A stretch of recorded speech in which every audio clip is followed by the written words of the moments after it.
Giselle.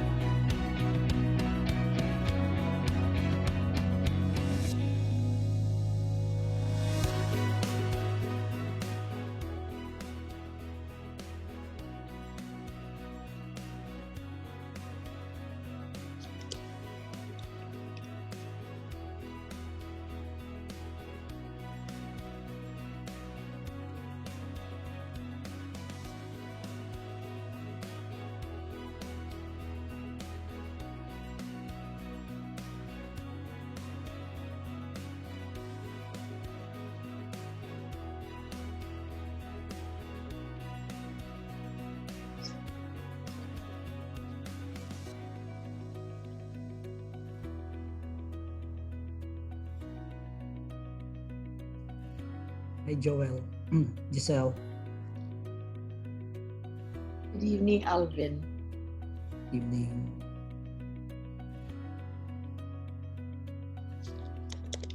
Oh, hi, Alvin. Sorry, I was on mute. Giselle, can you hear me?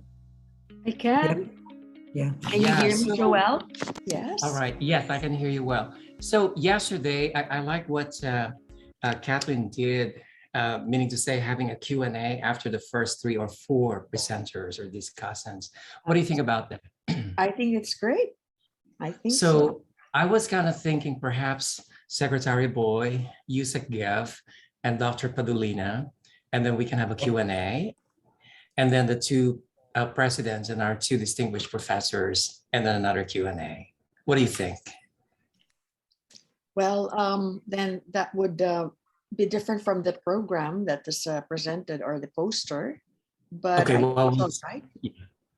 Okay, all right, yeah. Oh, well, the only switch is Dr. Padulina. I was thinking because Dr. Padulina was a former DOST head as well, correct? So it would make sense to group the 3 of them together. Yeah. I think On that the would other be. hand, I think he will talk about Pagtanaw 2050. Dr. Padolina is here. And it would be good for President Shirley, who works very closely with Sec Boy and USEC Gav on their programs to immediately tell us what they're doing at MMSU is very outstanding. So what do you think? Okay, well, with that then, I didn't know that before. So yeah, we can stick with the program. Okay. All right, good. All right. Great. Okay. So, Joel. Yes. You speak first, okay? So perhaps President Mario will say a few words of welcome, and then we go straight to start the program, and you will introduce the secretary, and I will then introduce the undersecretary. Is that okay? Yeah. Do we have somebody who will summarize what took place yesterday? Yes. Or not? I think VP Gladys will tell us who will do the recap. Okay. Actually, it's supposed to be either one of you will do that. Did you get the summary? Hold on, I'll send it to you, Joel. Is that okay? Yeah, Joel. I didn't know you were going to do that. Sorry about that. But that was in the list of to-dos. Hold on. Let me look for it, okay? I'm trying to help get people in. Yes. So many are joining us tonight. We don't have to do the recap. We can just it's okay. You really should do the recap, but well, if it's too long, Joel, then just shorten it. Okay, because right. we were present at all 3 I was okay, fine. Very rich discussion. Right. Yes. Okay. So it's so good to see. I think President Dennis might be here now. President Dennis De Paz of ERSU, President Shirley Agrupis of Mariano Marcos State University. Hi, ma'am. Thank you so much for joining us. But of course, I cannot say no to Paase. But we specifically chose you, Dr. Shirley, to share with us your experience. Yes. So working with the DOST, My that great would be, pleasure po. Thank you so much. yes. And well, I hope that, well, we have to recognize the presence of our DA, USEC, and Chief of Staff, Leo Sebastian. Thank you, Dr. Leo, for joining us tonight. It's very important to us. Same with Sharka Director, Glenn Gregorio. These are our PASA members. Good evening po. Good evening. Good evening. It's Leo. Kumusta kayo?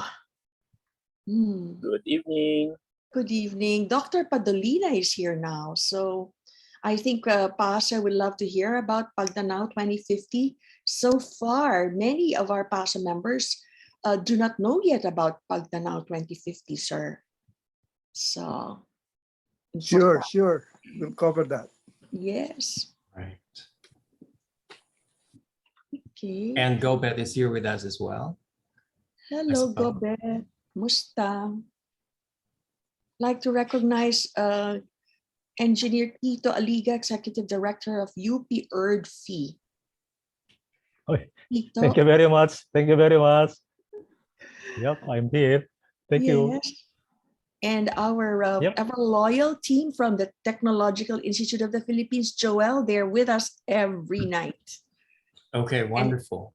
And we heard the Yep. president yesterday saying how they're moving forward. They're really trailblazing and inviting our PASA members based abroad and here to become lecturers at the TIP. 21 na kayo. Good. Right. Right. Thank you. I'd like to greet Dr. Lulu Harold, our indefatigable and ever diligent secretary of the PASA. Yeah. So Giselle, it's now 8:30 p.m. Start, over there. yes. So we might as Dr. well. Mendoza from Munich. It's very early where you are, Eddie. So thank you so much for joining us. I think we can start. Joel? No, we cannot find the file. No, it's so okay. It's no okay, need to Gladys. do No recap. problem. And then No need. Yeah. So just start. yeah, just start. Yeah. And since All right. Mario is actually he has to go to a Summarize it. conference, so I just see. write it. Yeah, he's not here with Joel, us right thank you.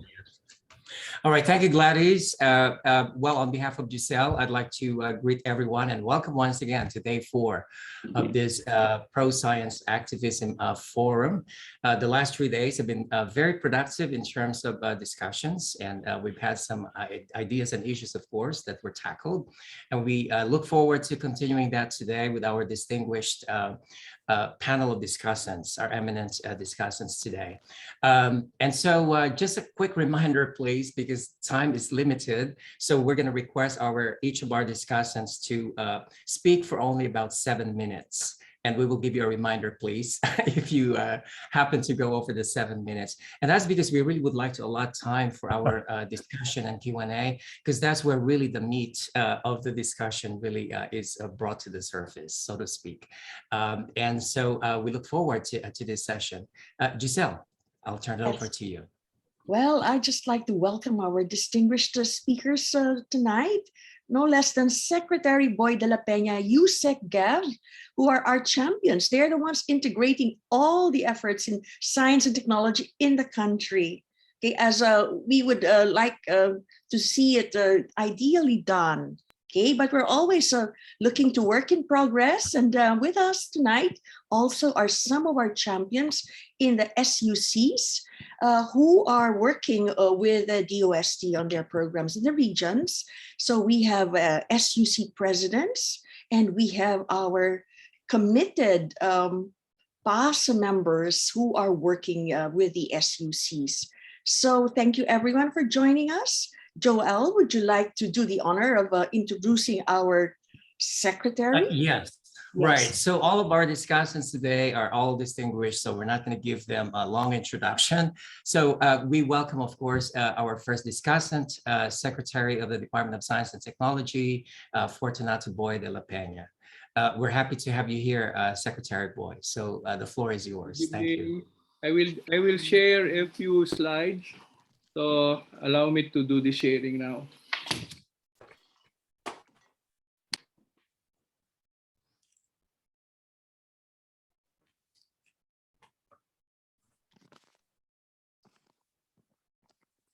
Okay.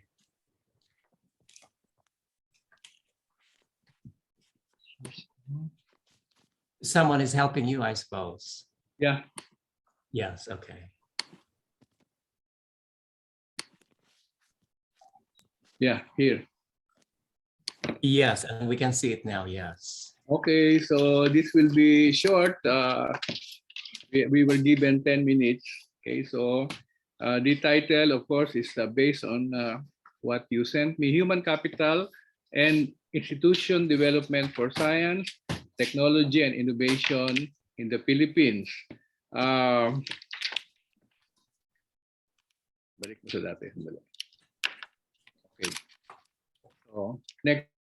Alisin mo na yung picture. Pwede ba? Yes, sir. Ito mga ayan. Next slide will show us some statistics.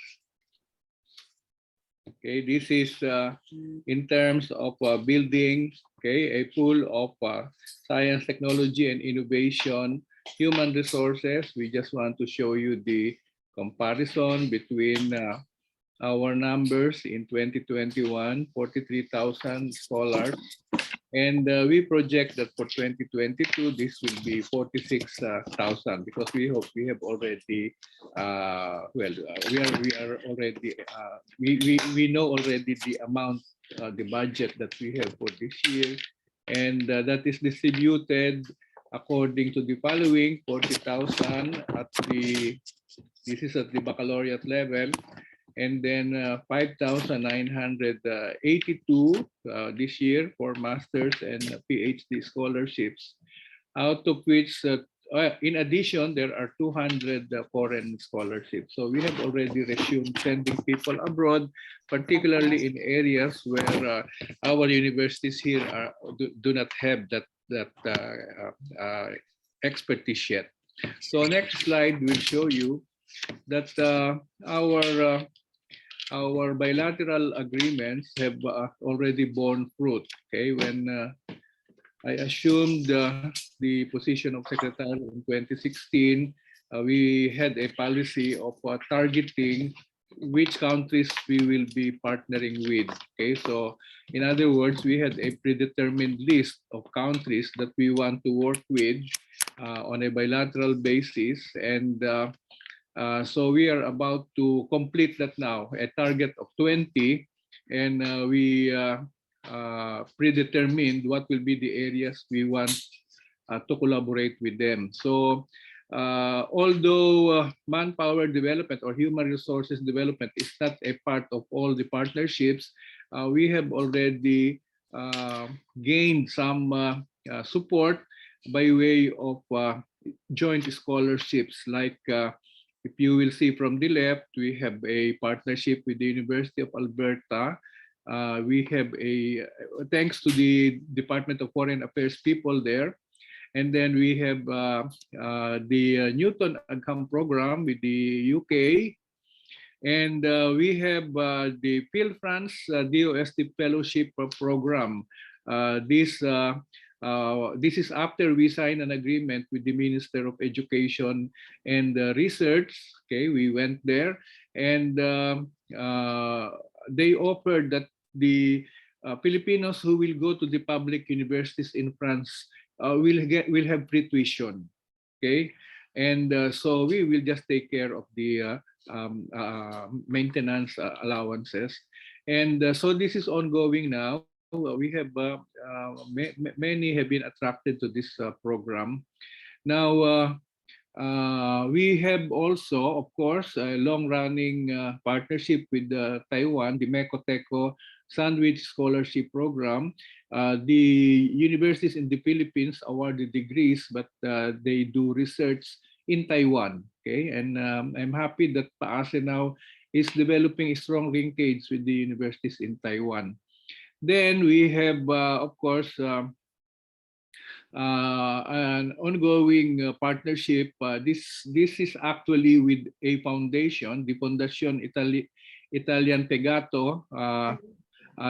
This is the foundation that is devoted to liver research, and we have a partnership with them now. In fact, there will be two who will complete their research by April, and hopefully they will get they will complete their degrees by August or September. And then we sent a new batch under the MD PhD program of UP Manila. This is on molecular medicine. Then we have ongoing, well, we have actually scholarship programs that are in the pipeline. One is the DOST James Cook University Scholarship. And then we also have the Rosatom Scholarship from Russia, and the DOST Iran MS Master of Science in Nanomaterial Scholarship. Under Italy, we still have, we also have the Philippine-Italy Sandwich Research Program and the Philippine-Italy Clinical Research Fellowship Program. Now, of course, the DOST Science Education Institute also sends scholars in other places, okay, under the foreign graduate scholarship. Next slide, please. By the way, we have also our own scholarship, but this one, the ASEAN CLM scholarships, this is the Cambodia, Laos, Myanmar. In this particular case, we are the donor. So they come here to study for their MS and PhD. We actually, shall we say, allocated an equal amount to what Thailand was offering for joint research. But we thought that we would rather have them as scholars here because that will really create long-term relationships. Let us continue with the next slide.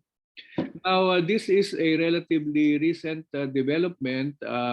We have introduced the PhD by research program partnerships.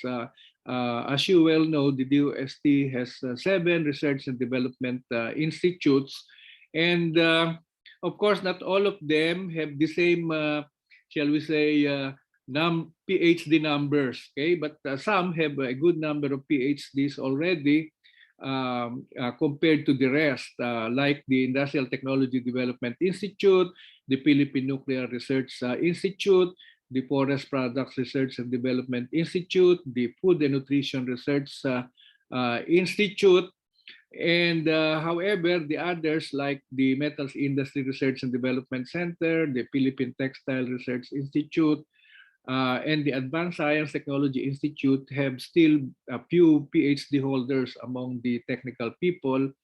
But we are moving towards having partnerships with the Philippine universities, and we are also open for partnerships with other universities abroad. The idea here is we give the scholarships. The DOST Science Education Institute gives the scholarship for the PhD. And of course, that is under the curriculum of a university. Now, well, of course, PhD by research has it's really more of research work than the residential course program.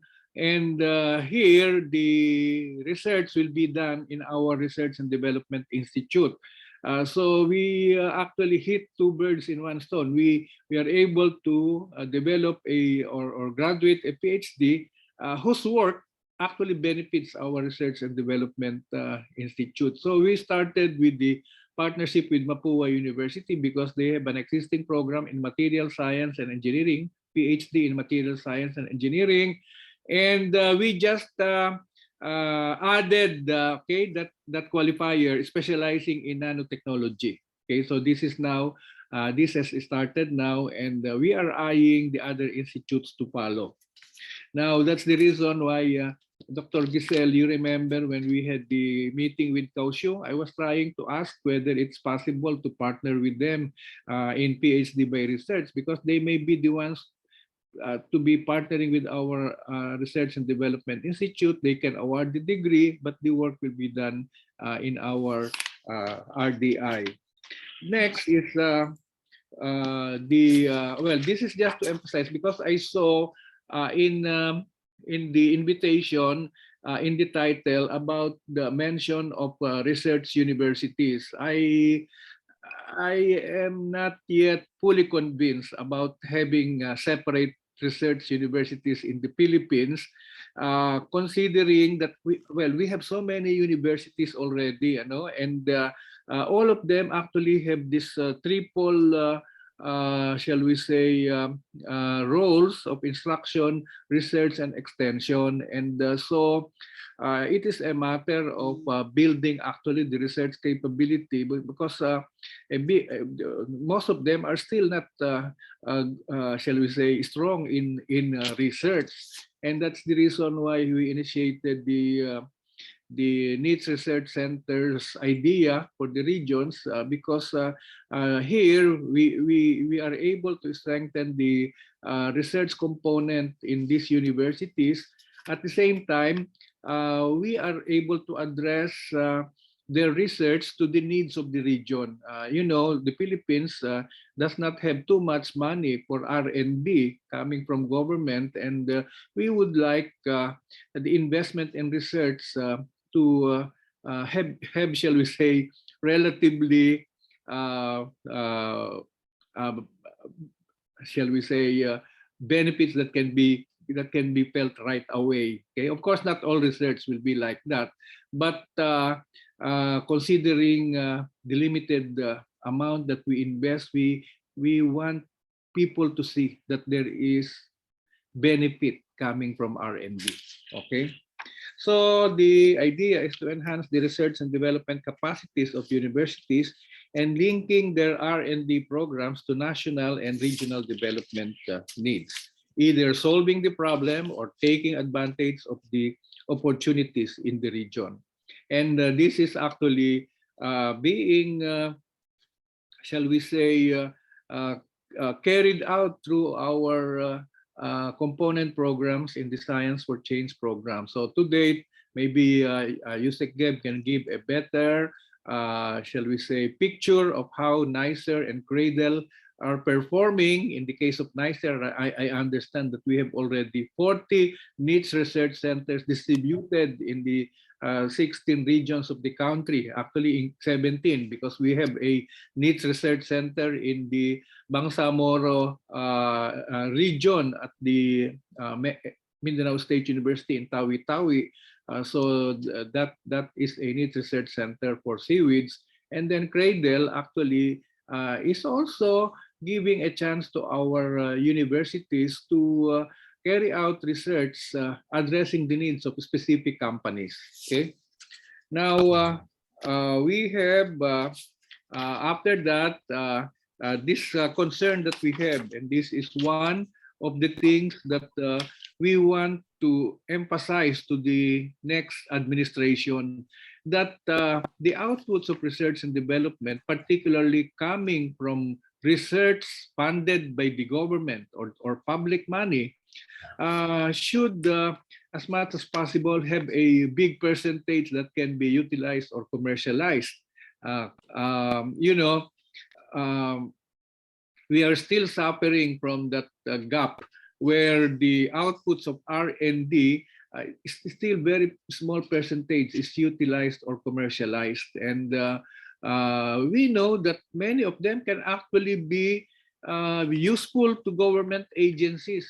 But you know, sometimes the government agencies, while they may praise what we are doing in R&D, but when it comes to real adoption and commercialization, where they have the power to do so, is still lacking. Okay, so next slide, please.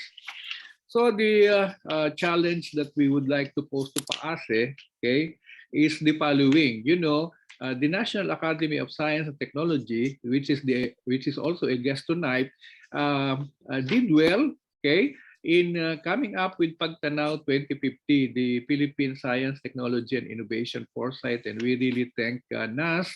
Of course, the working group was headed by Dr. Padulina, and we had all the support of the President, Dr. Asansa. This Pagtanaw is a foresight document, and they can explain it in more detail. But the thing is that this is not the plan. Okay, this is not yet the new plan. You know, we have been through different long-term plans. I mean, Dr. Padulina can probably elaborate on that. He had the medium or long-term plan during his time, and then in 2002. Secretary Alabastro had this National Science and Technology Plan that will be good up to 2020. So that already ended, okay? And we now need a new plan. And definitely this Pagtanaw 2050 will be a very useful document in coming up with the National Science and Technology Plan. And we want to emphasize that our, shall we say, our view or shall we say, principle or policy is that in each of these long-term development plans, we go a step higher. Okay, so this time, okay, I was suggesting that the new National Science and Technology Plan, let us downplay a little bit the emphasis on eradicating poverty.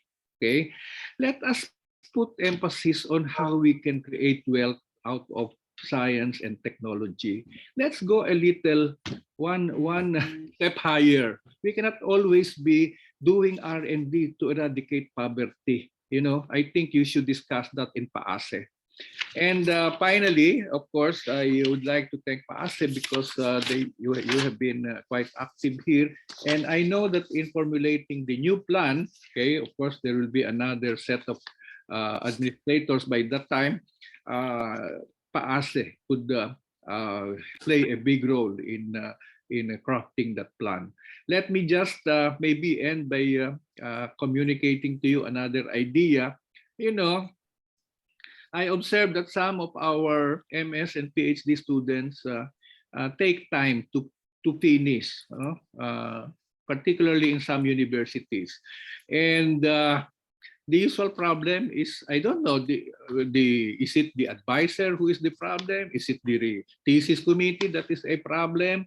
But I think even unofficially, there can be members of PAASE who can help our students, even if they are not the advisors officially, even if they are not the committee members of the thesis committee or dissertation committee. But if it is in their area or field, I think this expert from PAASE can help our students. I think that is one weakness of our graduate program in the sense that a relatively big percentage get delayed, okay, in the completion.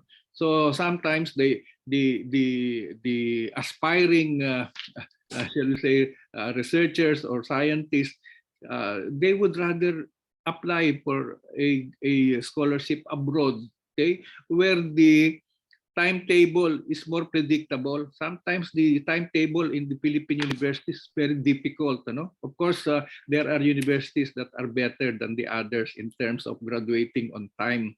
But I can still name many in our consortium where there are many delayed, okay, in terms of graduation. And that poses a problem. Okay, because we have only a certain budget allocated for a certain number of years, no.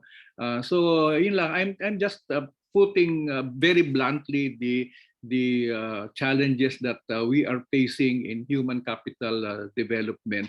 And lastly, I think the other issue here is even if we graduate more, okay, than what is targeted, because I think Yusek Geb can give you some figures that we have already hit the UNESCO target.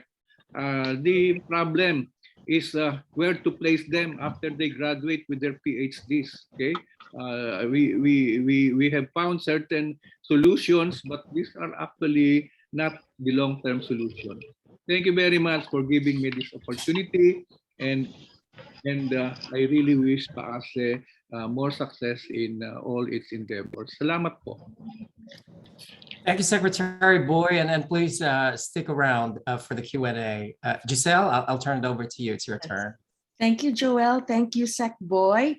We're hoping that we can get the PAASE DOST certification application approved already, because we would really like to help. There are some interest in Balik scientists and RD lead programs, but also to serve as hosts in laboratories in abroad and also in our local universities. It's true, it will go a long way in speeding up the completion of the thesis or dissertation of your scholars. So, we're hoping that we can get the certification soon.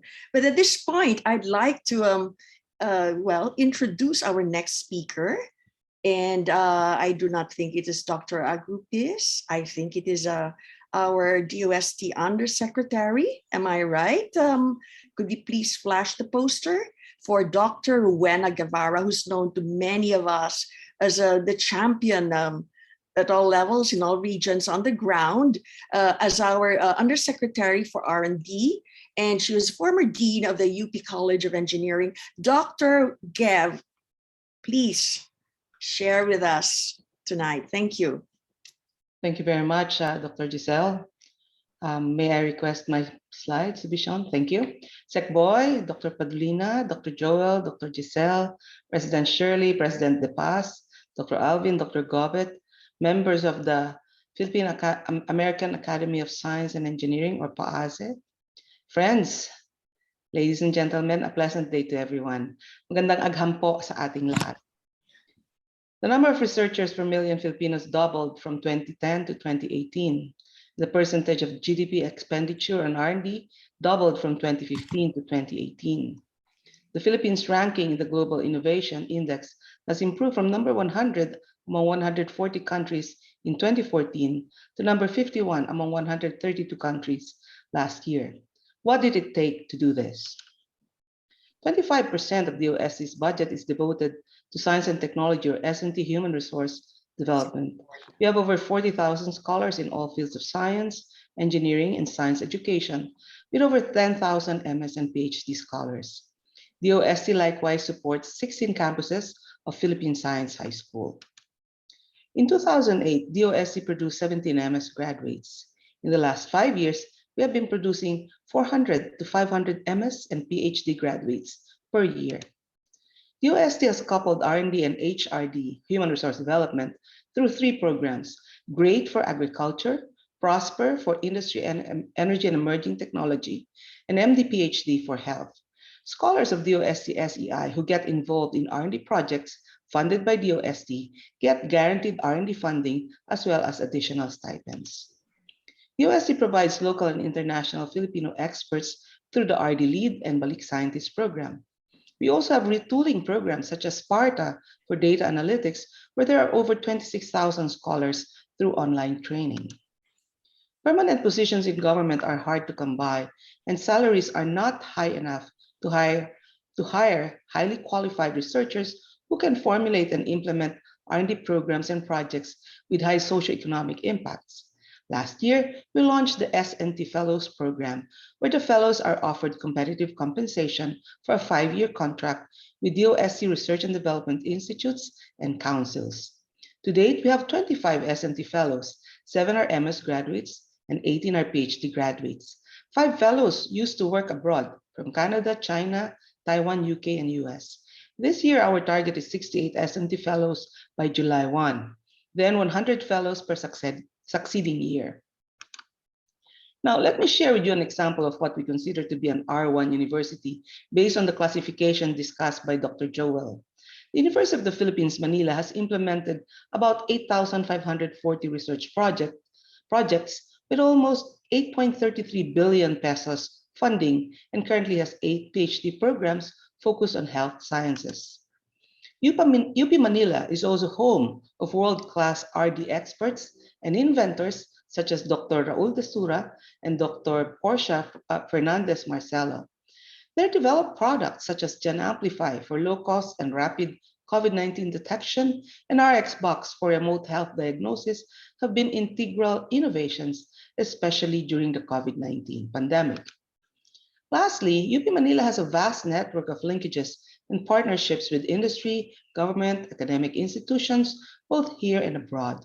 With DOST's investment in NICERS and our scholarship programs, I predict that several R1 universities will emerge from the 12 universities that host DOST scholarships and R&D programs and projects. In the last 10 years, DOST has established 28 drug discovery and development labs, over 40 DOST R&D and testing labs, 48 technology business incubators, over 20 innovation centers all over the country. Aside from those, we have established 42 niche centers in the regions for R&D or NICERS in the last 5 years across 17 regions of the country with an equivalent sum of 2.94 billion pesos in grants. The funds allocated to NICERS over the years, shown in the green bar graph, led to a significant increase in the number of total R&D personnel in the blue graph in the last 5 years. The Collaborative R&D to Leverage Philippine Economy, or CRADLE program, has funded 85 collaborative R&D projects between academe and industry. Industry says this is the problem. Universities and RDI says we'll do the R&D to solve the problem. The CRADLE project of the University of Southeastern Philippines, or USEP, and EHOS Resource Corporation developed a banana disease surveillance system that resulted in about 1.2 billion pesos savings per year for the company. This is efficient R&D funding, considering that the government investment in this project was only 5 million pesos.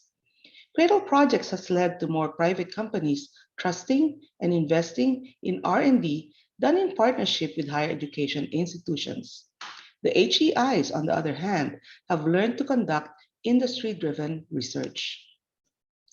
NICER and CRADLE fall under the Science for Change program, or S4CP, which aims to reverse the disparity in R&D funding and promote the academic research institute partnership with companies. The subprogram RD Lead sends R&D experts to higher education institutions, research and development institutions, and government agencies to increase the R&D capacity all over the country. The Business Innovation through S&T, or BIST program, provides financial assistance directly to the private companies to facilitate acquisition of strategic and relevant technologies to do R&D. We are preparing for the future of R&D in the country through the following, and this we presented to the Economic Development Cluster headed by the Department of Finance. First is the legislation and continuity, the continuous lobbying for the Science for Change program legislation. We hope that PAASE will help us on this. The Congress has already approved Science for Change program, but it has to be started at the Senate. Second, medium and long-term R&D plans with financial requirement projection. For example, if we're not able to get the Science for Change bill, we have already presented this in the Economic Development Cluster, and DBM has already seen it, and DOF said we should invest in this. So a 7-year Science for Change program from 2022 to 2028 with forward budget estimates amounting to 15.7 billion pesos. The 2022 to 2028 Harmonized National R&D Agenda of the Philippines has already been submitted to NEDA and is under review since February. We also created a 20-year long-term R&D plan included in the medium-term expenditure program to be submitted to DBM in March 2022. At the end of the day, that is what it takes to build S&T in the country. Thank you very much. Thank you, Yusek, for that very short but comprehensive presentation. And I think it's very exciting times for all of us. And you have proposed a budget of about 15 billion. And that's double what I think is approved for 2022, about 8 billion. Is that right? Dr. Giselle, that is just for the Science for Change program. Oh, absolutely. So that's great. Our total budget request for the next, until 2030 is about, I think, 87 billion or 187 billion. We have the numbers, but I did not show it today. So that's coming close. That's more than the 0.5% of GDP, because on a $350 billion budget, 0.5% is 75 billion roughly. So you're hitting the target. Thank you. So at this point, I think Joel, you could introduce our first speaker, who will tell us how they're working closely with the DOST.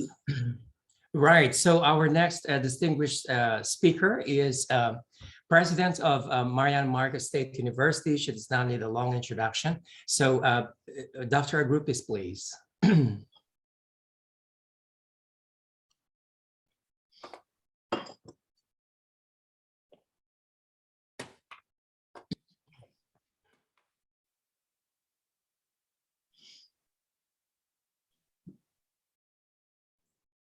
You're muted, Bob. Okay. Sorry. Sorry. Good evening, everyone. Thank you so much for the privilege. Where are we as a country in terms of S&T human capital development?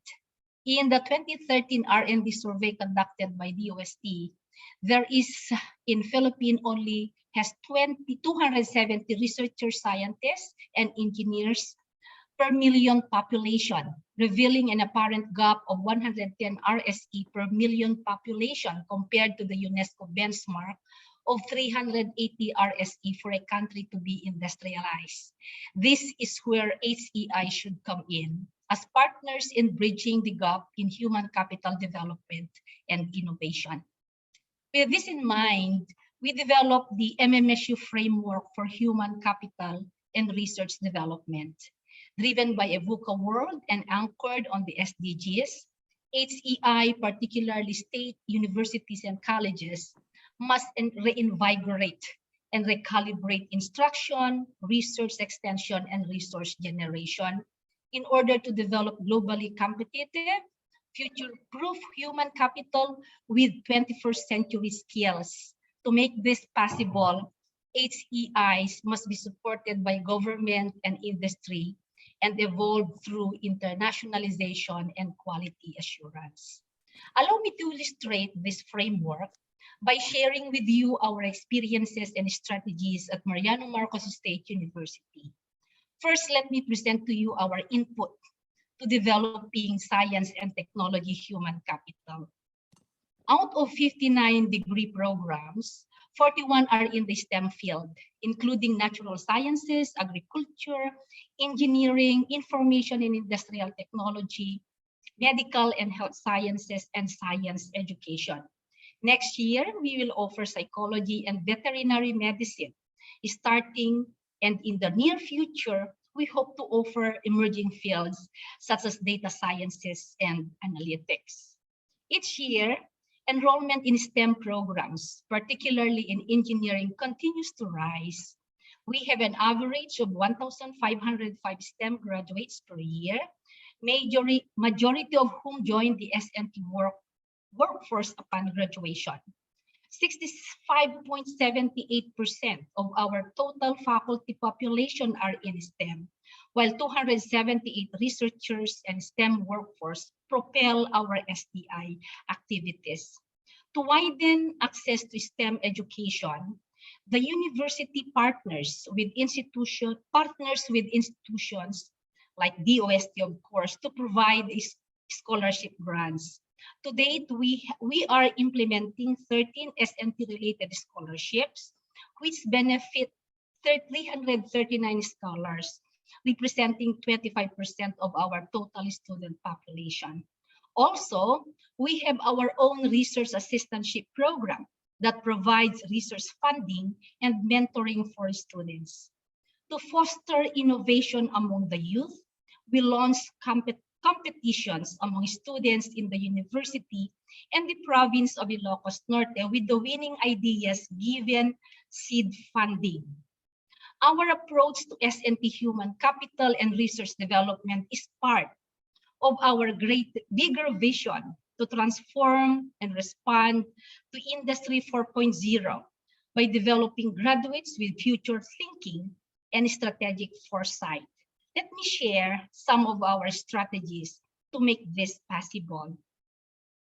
To immerse students in state-of-the-art technologies, we continuously develop our physical and digital infrastructure, such as scientific laboratories and technology-enabled classrooms, including our very own in-house developed virtual learning management system called the MVLE, or the MMSU Virtual Learning Environment.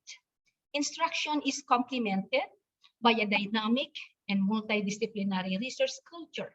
At present, we have 7 research centers. The flagship program, the National Bioenergy Research and Innovation Center, employs around 80 plus faculty researchers and full-time researchers. Other centers focus on drug discovery, of course, the TLDC, which is funded by DOST-PCHRD, climate change mitigation, Natural Resource Management Center, one of the 42 nicer DOST funded. We have the garlic and the Agri Condiment Center here in Region 1, and the innovative materials. We have 2 nicer supported by DOST, I should say, the garlic and other food condiments, and the Coastal Engineering and Management and R&D Center here in Region 1. So out of the 42 nicer program granted by the DOST, we represent 4.7% of the total 42 granted. Through these centers, we implement an average of 77 projects per year with an average of about 95 million funds. Faculty involvement has also increased by 22.31% in the last 3 years. This increase is due to our policy of requiring each department to have a niche research program, and for faculty members with at least assistant professor rank to engage in research and publish or apply for patents for research outputs, and giving incentives for research publication. To promote innovations and foster startup culture, we have a functional innovation and technology support office and the intellectual property technology business management office, again supported by the USTP card. At present, we have 3 technology business incubators and 5 agencies as mentees. Our Science and Technology Park provides support services for food and non-food technologies. To scale this up, we are working with the Philippine Economic Zone Authority, to establish a knowledge, innovation, science, and technology special ecozone where we can host KIST businesses. We continuously send faculty and staff for further education and trainings through an inclusive manpower development plan. At present, 22 faculty and staff enjoy scholarship in STEM fields. Some of them are under scholarship from the UST. Science, technology, and innovation should get to the grassroots. Our extension program benefits around 7,000 individuals annually in agricultural, entrepreneurial, and other pursuits. One of our recent projects is the Girls in STEM Camp project supported by the U.S. Department of State. We just culminated it last week, where we trained young girls on SNT skills with the ultimate goal of enticing them to pursue careers in STEM, especially in Mariano Marcos State University. To be at par with our global counterparts, particularly in STEM education and research, one of our key strategies is internationalization. First, by subjecting the university to international quality assurance mechanism, compelling us to step up our research productivity and enticing more foreign students to enroll in the university. Second, by establishing partnerships with global institutions that enable us to implement academic exchange and collaborations We organize scientific conferences and engage in scientific consortia. These partnerships help augment our internal resources through research mentoring, visiting scholars like DOST Balik scientists, and facilities development that serve as input in providing quality SNT education among our active institutional partners in the US or Kansas State University, Texas A&M University, University of Arizona, among others. Yet we need to step up in academe-industry collaboration. Hence, we are looking for industry and private sector partners for curriculum development, capacity building, and for technology commercialization and adoption. These are our humble initiatives and accomplishment at MMSU toward SNT and human capital development. With the direction and support provided by the Commission on Higher Education and DOST, I know that other HEIs have their own programs and strategies as well in realizing our research and human capital development targets.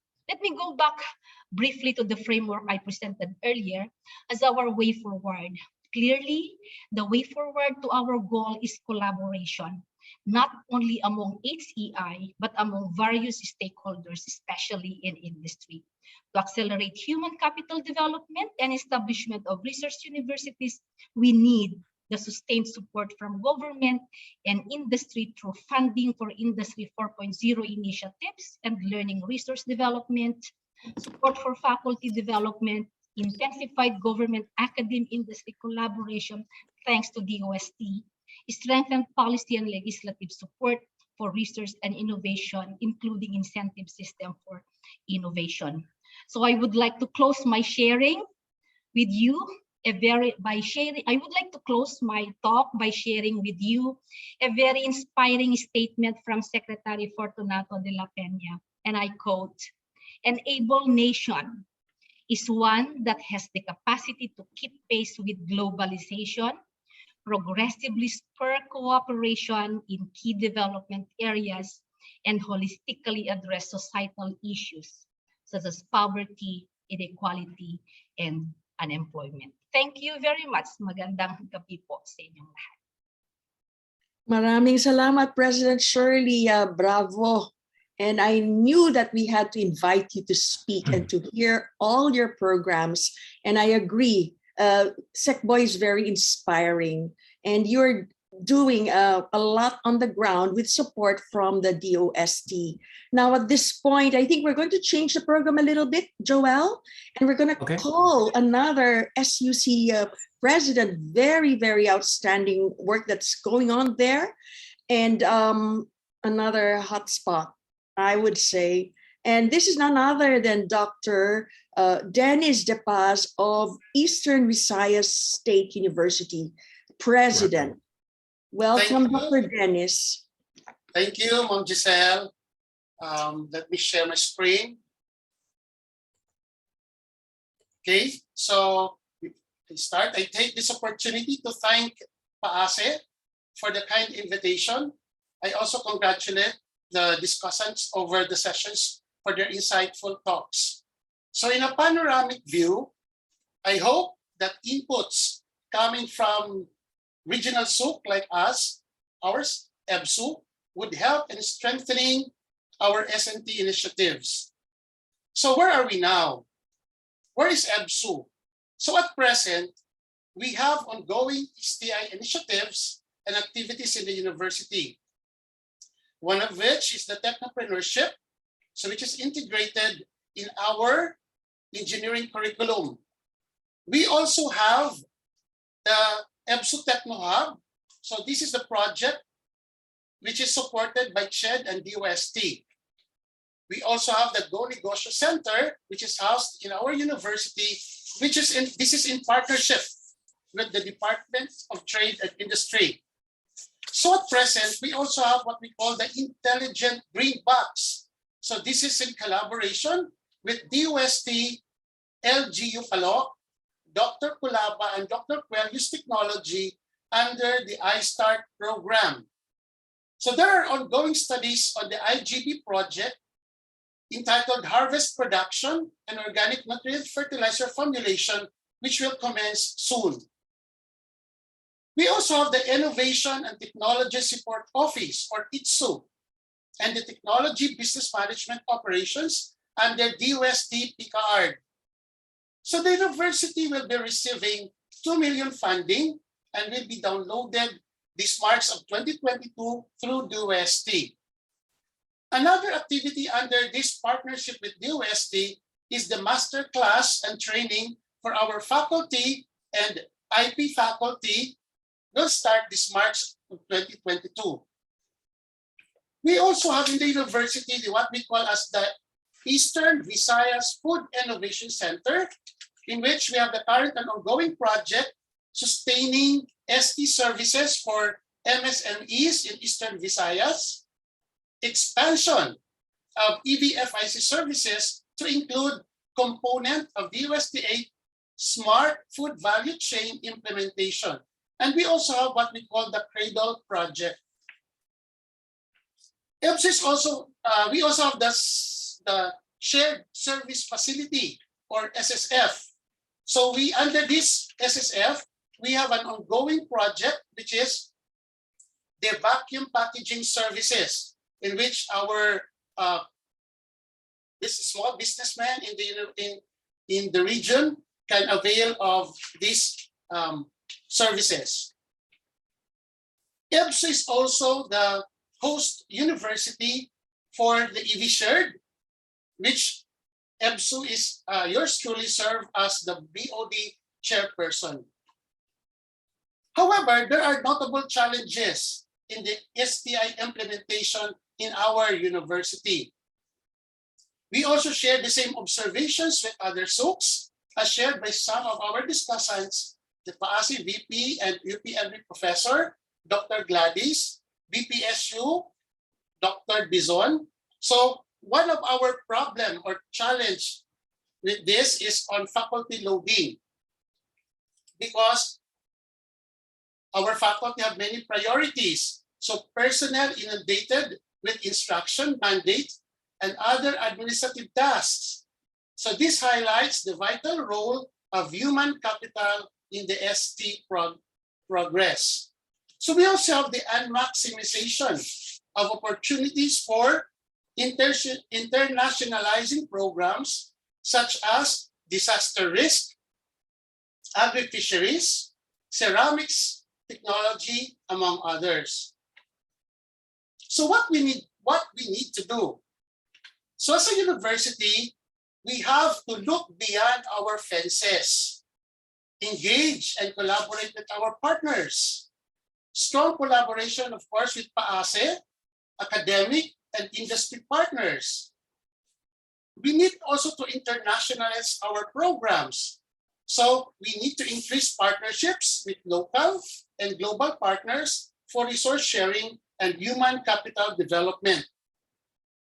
We also have to link some of our professors and students with the industry. We align our programs with industry demands. This is also what we call as, this is a two-way engagement.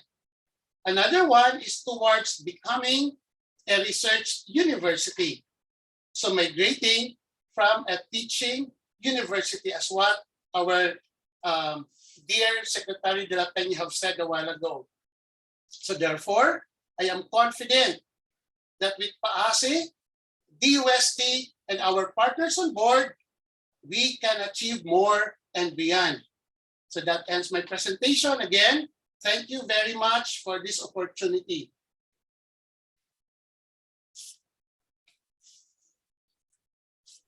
Thank you very much, President De Paz. And disclaimer, full disclosure, I'm of course doing my DOST Balik Scientist stint at EBSU. So it's a privilege, President De Paz, yes. And thanks, of course, to DOST for making this possible. So at this point, Giselle and I, we're going to have our first Q&A session. We still have 3 discussants after this, so we'll limit our Q&A to no more than 15 minutes. Then we'll have our 3 remaining discussants. And then after that, we're going to have another round of Q&A, which can be directed to all of our discussants. So please type your questions in the chat box, or if you could raise your hand. let's see.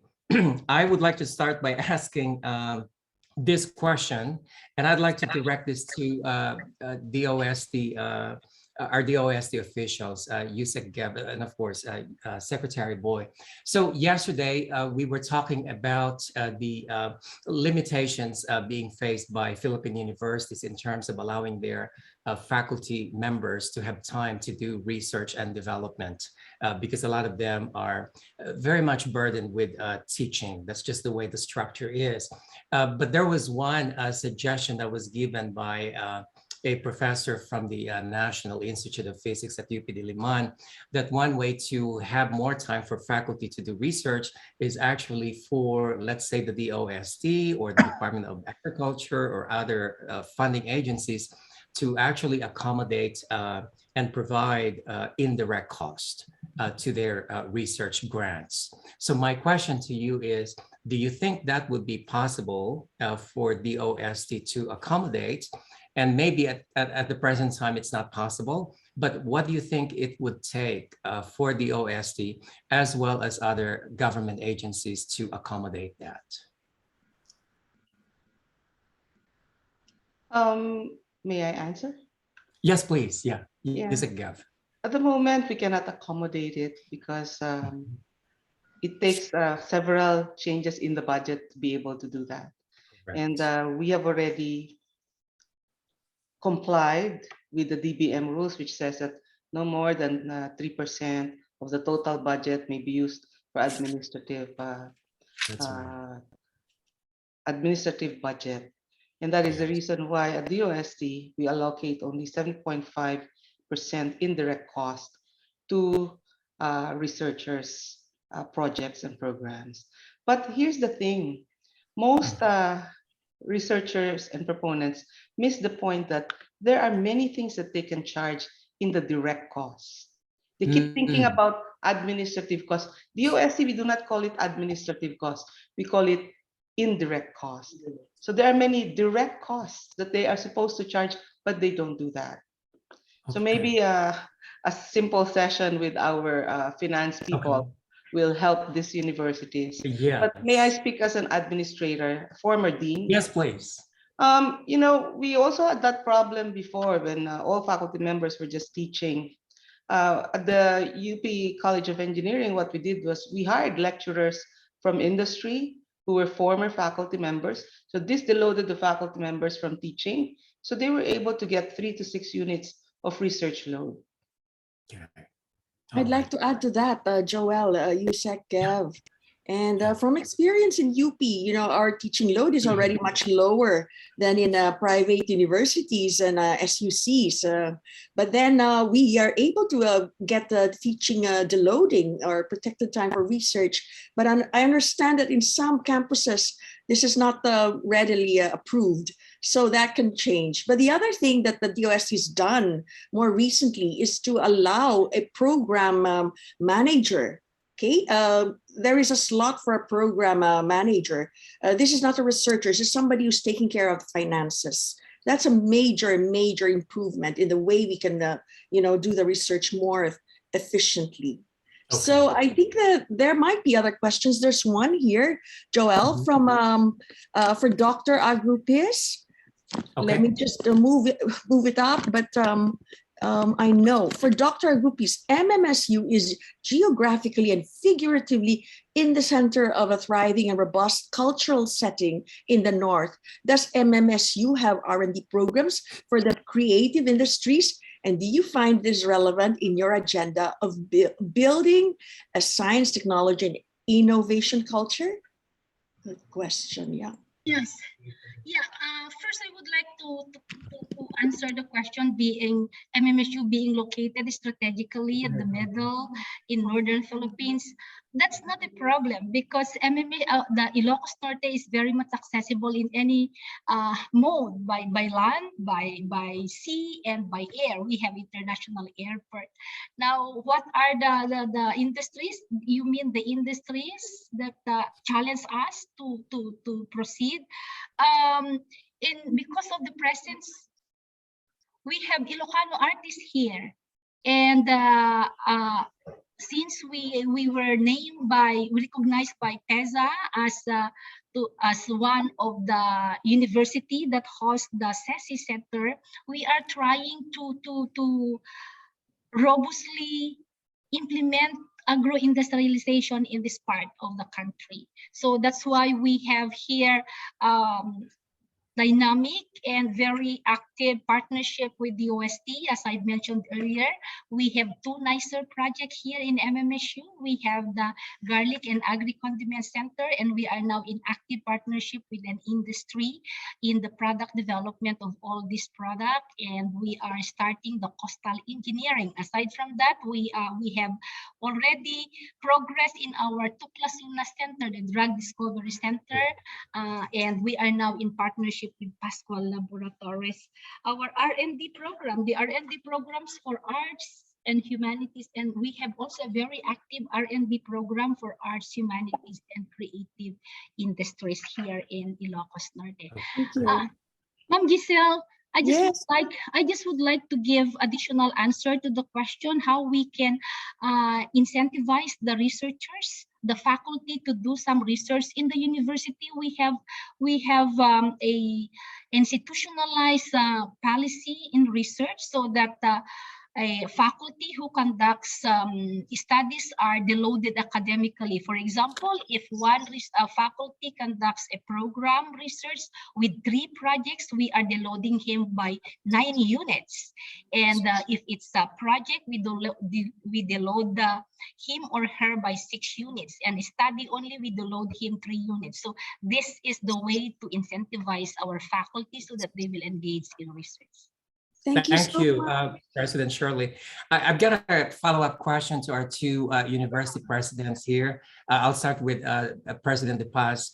President De Paz, President Shirley mentioned that they're graduating about 1,500 STEM graduates every year. And I'm wondering where they go, whether you're keeping the data in terms of their employment outside of the university. But I'd like to start with you, President De Paz. Do you know how many STEM graduates you produce every year, and do you know where they actually go or get employed? Okay, thank you, Sir Joel. For EBSU, we produce more or less 700 STEM graduates. So these are employed locally, but we also have graduates who are employed abroad, like engineers. Okay, we have scientists, also our chemistry graduates, so they are also employed abroad. Okay, and even our academician, Dr. Kulaba, is also our graduate from EBSU, mechanical engineering. So these are graduates who we can really vouch that they are really ready, okay, to face the world of work. Right. Thank you. Thank you, President Shirley. To this date, we have 1,500 students taking up the STEM track, and most of them are engaged are employed within the region, in the Department of Agriculture, DNR, research institutions. And we have a very dynamic graduate tracer. That's why we are tracking them as to their performances. And we offer engineering, health sciences, agriculture, forestry, and fishery. Okay, great. Thank you. Thank you. Joel, there's a question in the chat box from Dr. John Ryan Dizon of Bataan Peninsula State. The government procurement process is usually a problem of researchers. What can we do to somehow fast track the procurement of needed equipment and materials? Can we propose a different procurement process for research projects? I think Yusek Gev is always being asked this question. Yes. Yeah. Yusek Gev. Thank you for that question. I think I already answered this because Ryan also raised that question before. It depends really on the administration of the university. If you understand the Republic Act 9184, the procurement law, and you have a university official taking care of it, procurement would be easy. But in some universities, they add some other requirements, and that makes it very hard for the researchers. For example, In RA 9184, if it's a 1 million pesos or below, you don't need to go through all the process. You just do 3 canvases, and it is going to be a, I forgot the term, but it's basically says, because it's lower, you don't need to go through all the bidding process. But like UP, they put it at 50,000 pesos instead of 1 million. So it makes it difficult for researchers. So that's why the university administration is the key to making it easier for the researchers. But don't worry, we already raised this in the economic development cluster, and we're supposed to work again with the GPPB to find ways to make it easier for researchers. Thank you. Thank you, Yusek Gev. There's a clarification here that in UP, small value procurement is 1 million pesos and below. Okay, SVP. I would like to read your response also that the support of university administration is key to deloading faculty members with teaching so that they can do R&D. I have one question, Yusek Kev, and I don't know if Sec Boy is still here, but remember there's already foreign experts as part of the FDI, foreign direct investment. So is it now entirely possible to get foreign faculty to become a faculty of our SUCs and HEIs? I mean, our SUCs. My favorite example there is USTP. When they made their charter, they included that they can hire foreign faculty members, tenured faculty. So it depends on the university. All right, so there you have it. So some would say, yeah, it's okay, but not for the tenure track. And now Yusek Gev says, even for tenure, it is possible.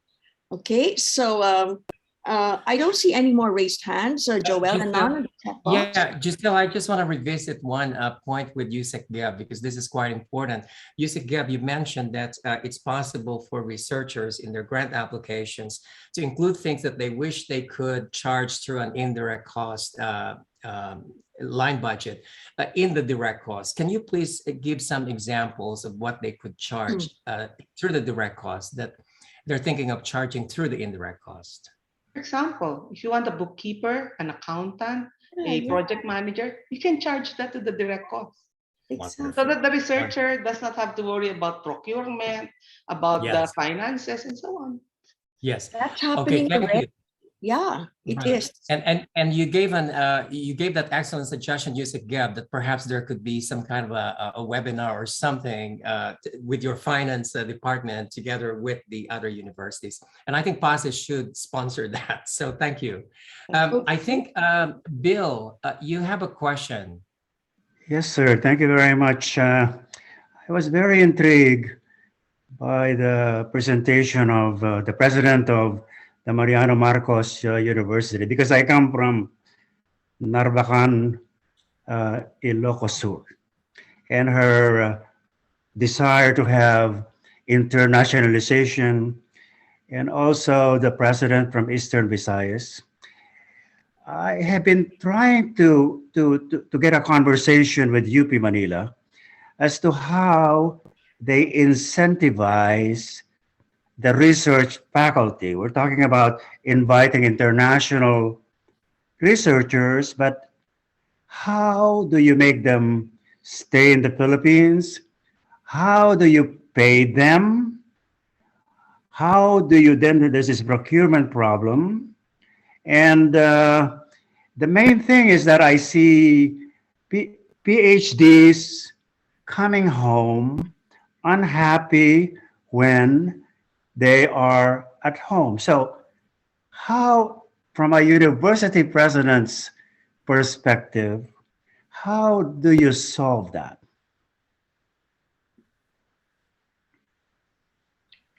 Okay, we have 1 minute and 52 seconds. Well, okay. Ma'am, may I have the favor? Yeah, please, President. Yes.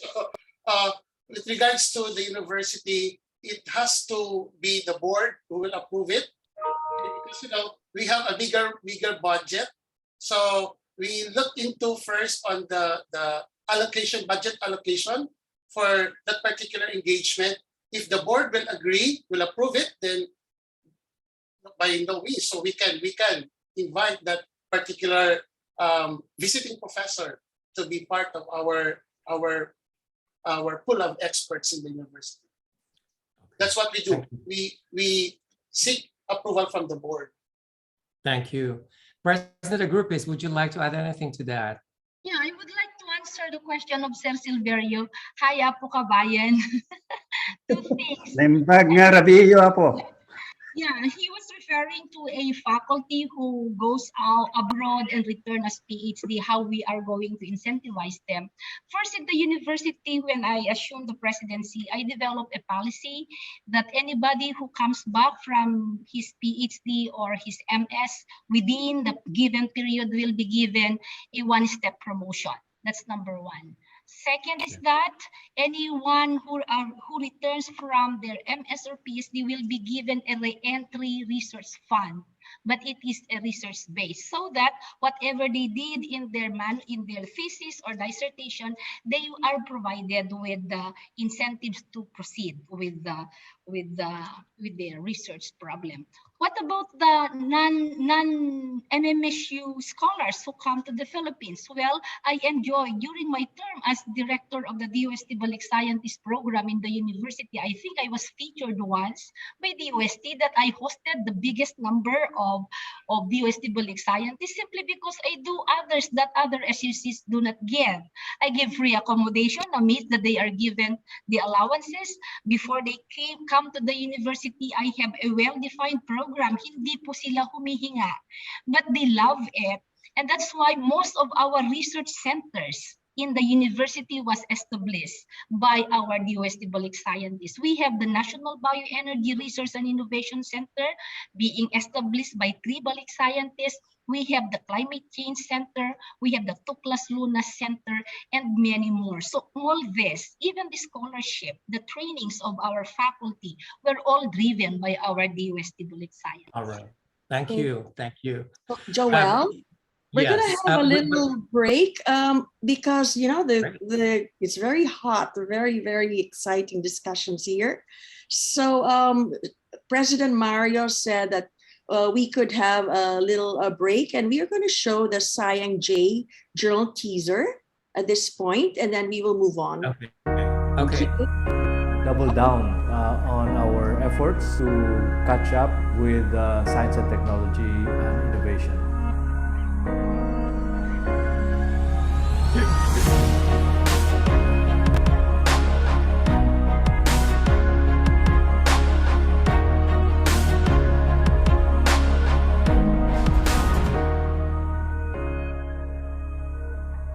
Science and technology and innovation, these are indispensable in the modern economy, in the modern world. The problem being that, you know, while we have our PhDs here, there aren't enough of us. And everywhere else in the world, for research to be successful, you need a complete research group. It's very important that the PASA members and scientists based in the Philippines are continuously in contact, so we will know the needs of the Filipinos and opportunities that the Filipinos can have to do science with their PASA counterparts. I think that is one of the good programs that they keep on supporting some of the initiatives of our researchers and scientists here in the country. The role of this cooperation among these government agencies really is to be able to attract science and technology global-based companies to set up shop here. And that is really key in terms of developing the science and technology innovation ecosystem in the country. We really need to ratchet up the appreciation, the recognition of the importance of science and technology and innovation. And we are all trying to attain what we call the common good, the greater, higher, long-term good of the Filipino people.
Thank you. So we thank again Yusek Gev, President De Paz, President Agrupis. If it's possible for you to hang around, please do, because we're going to have another round of Q&A at the end of the discussants, the next batch of discussants. So we're going to move on, and I'd like to call on Dr. William Padulina. He is, of course, well known to all of us, and he's worn many professional hats in the past, including, of course, former Secretary of the Department of Science and Technology and President of the National Academy of Science and Technology of the Philippines, among others. Dr. Padulina, the floor is yours.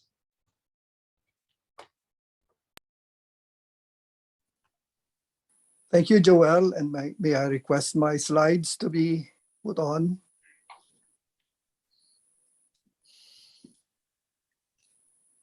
Come on.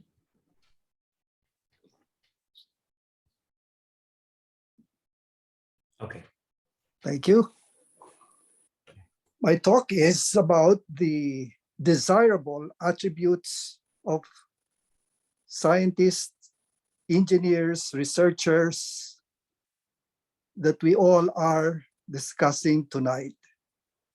Talented, ingenious, and adaptive. Next slide, please. The systems thinking is important in being able to move forward our concerns, solve some of the problems, and bring the nation towards the road to higher progress.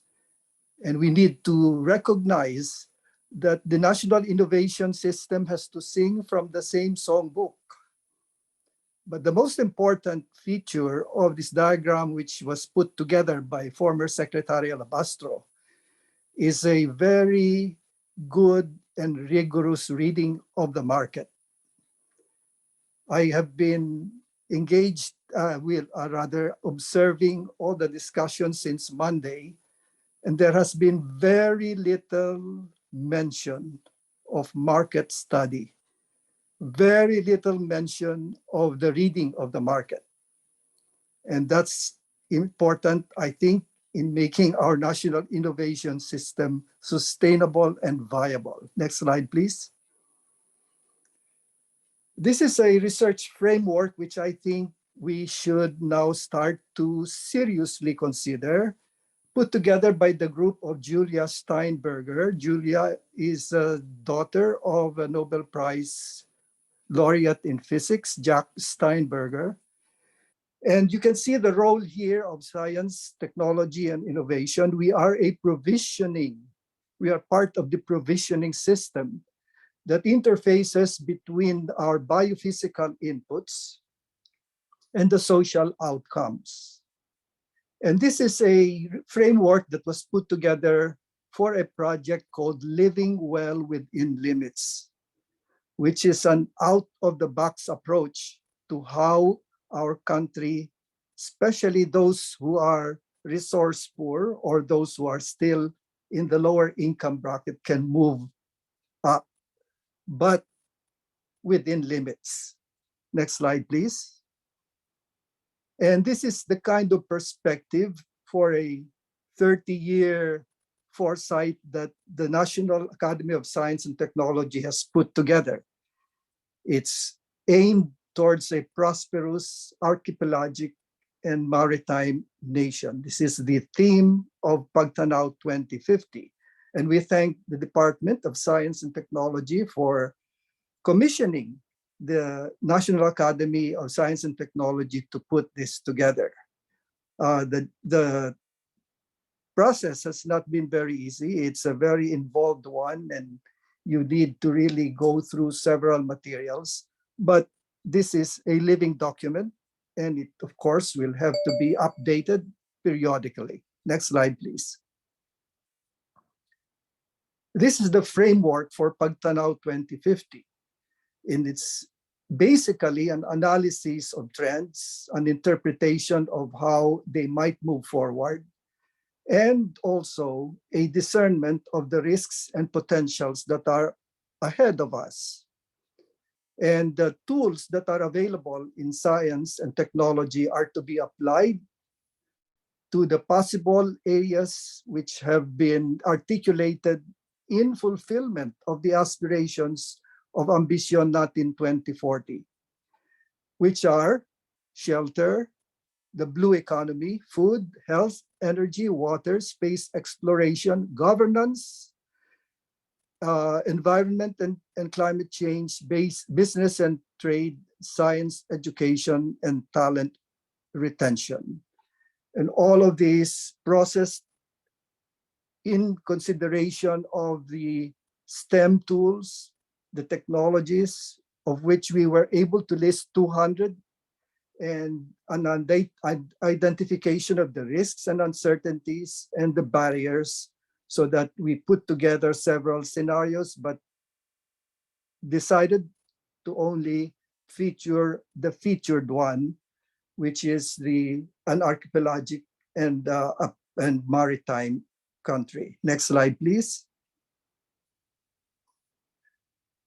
We are also quite concerned that we should start even now, including in all our research projects, the model of a circular economy.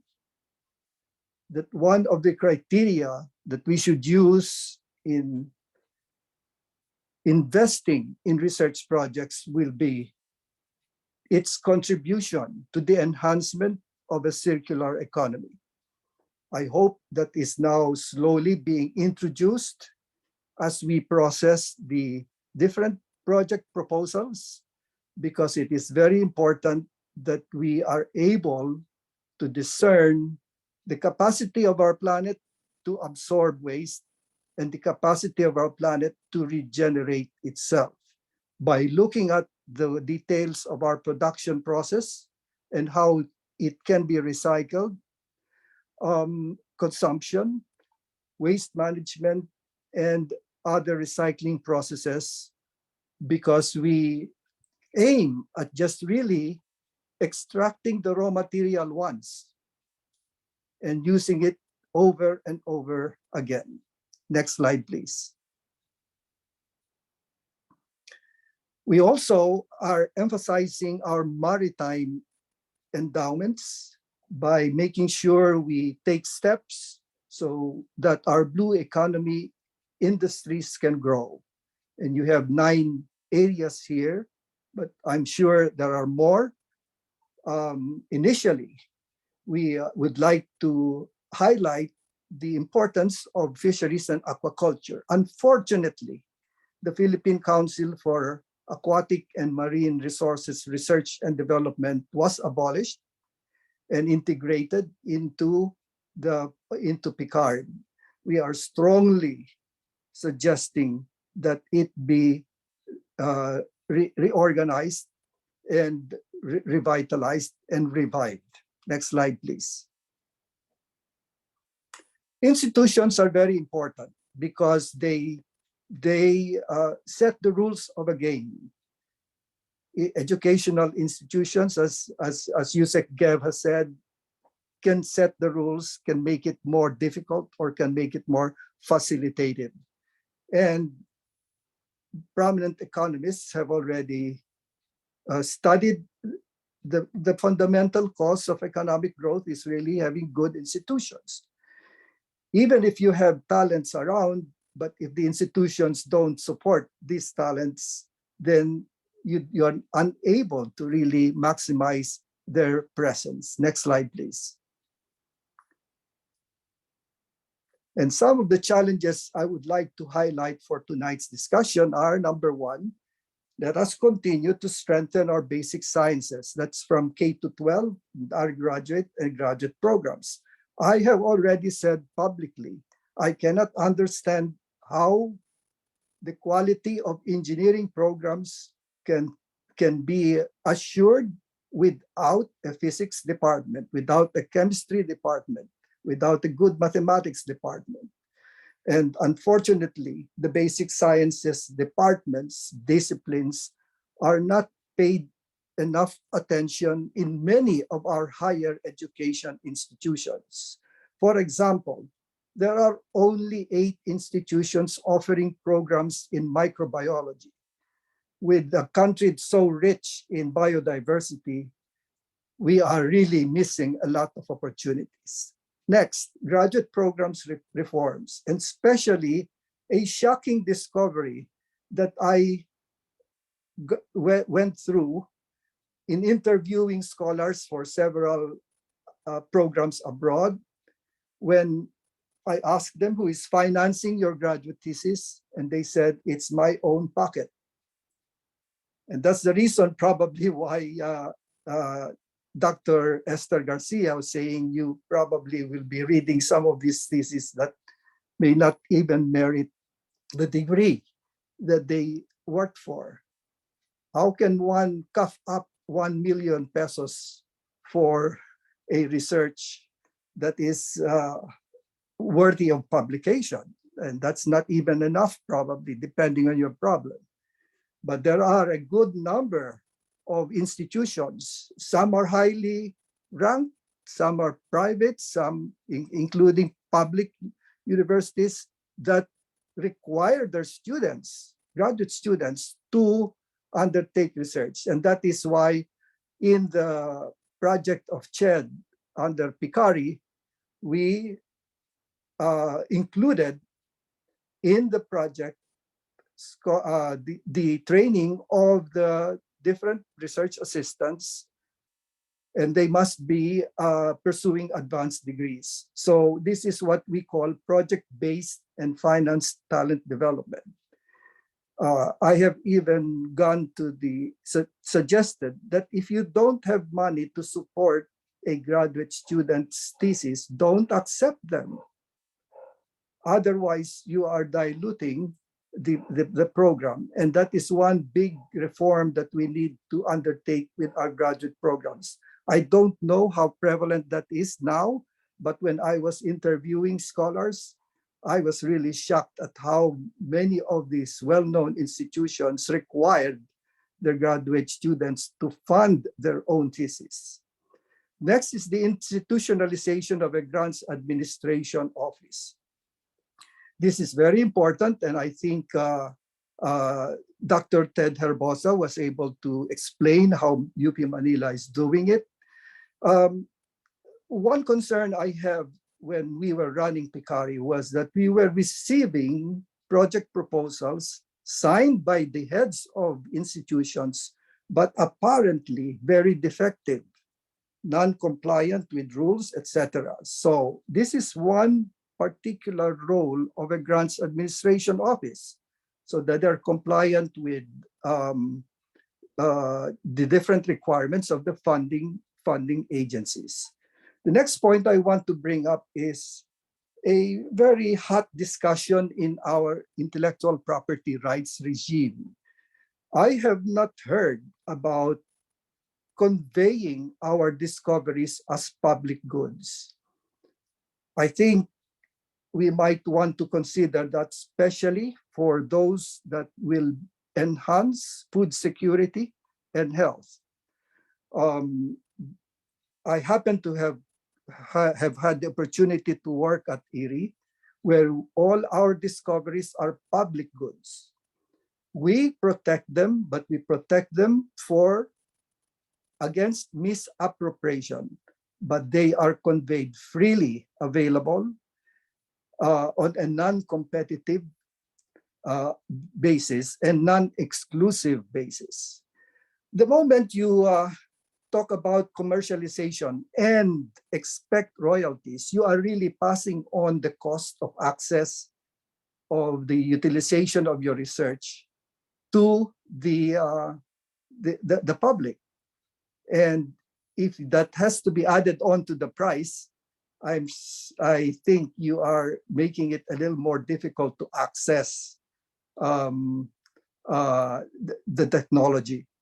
And the only way to balance proprietary technologies would be, especially for the strategic areas of food security and health, would be to convey your discoveries as public goods. Next, we have been talking about commercialization, startups, etc. I hope that all of us will also join the lobby to make our bankruptcy law become more benign and more friendly towards recovery. Right now, it's a little bit tight and it's very difficult to close businesses.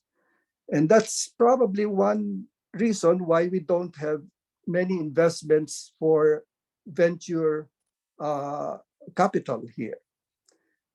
Lastly, the Republic Act 10055, the Technology Transfer Act, allows for embargo of publications. And I hope that our institutions will deal with ethical issues on how much and how long to delay a publication, because I think it's a moral responsibility of the scientist to make sure that what his new knowledge, the new knowledge that he has discovered, will be conveyed to all. Next slide, please. This is a statement of former CB Governor Tetanco regarding the Financial Rehabilitation and Insolvency Act. We need to be aware of this because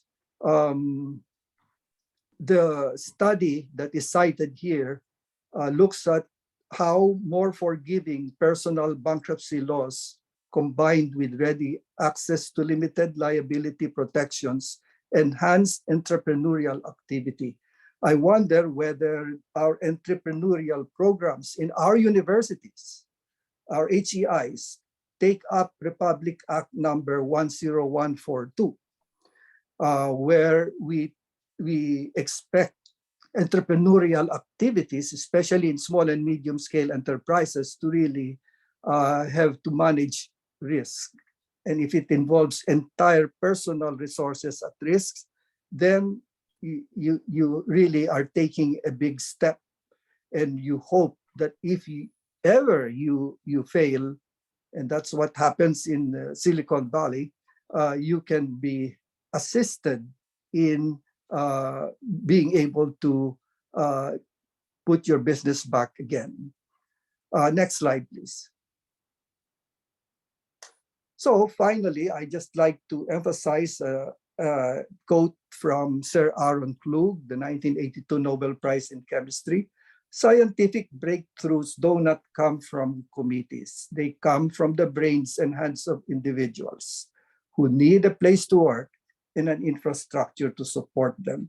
So I'm a strong advocate to empower the researchers, whatever steps we can do to empower them, because they are going to be the brains of our progress. Next slide, please. Thank you. Thank you very much, Dr. Padolina. You never cease to inspire us and point out the most important challenges that we face today in Philippine science and technology. And so I'm sure there are many questions and many comments that will come later. But at this point, I am honored to introduce the next discussant. And this is none other than Dr. Alvin Culaba, who is a professor, I understand, distinguished professor of mechanical engineering in De La Salle University and the lead person in the iStart program in Leyte. Dr. Culaba. I thank you, Giselle. Please allow me to share screen my presentation.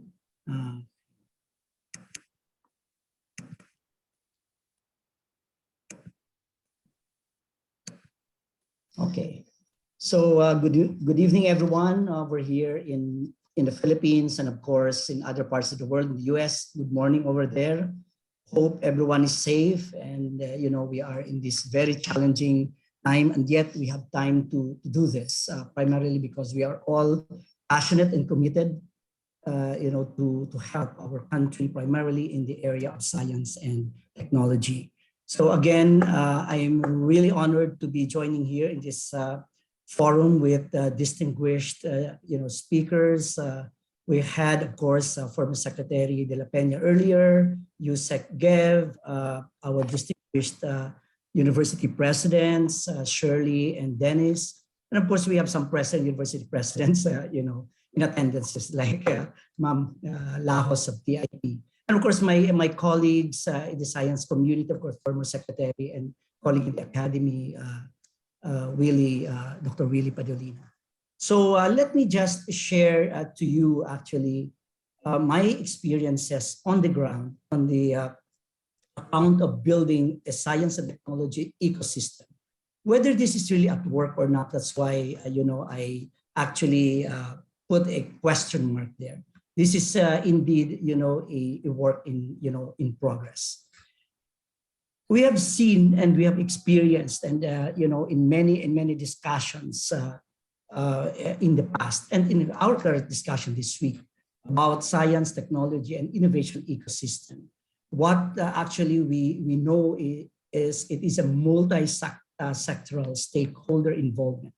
The government, the industry, the various enterprises, academia, research development institutes, the communities, as well as global partners. They're not easy to deal with. When you talk about governments, you have the national government, we have the local governments, you have the provincial or even regional organizations.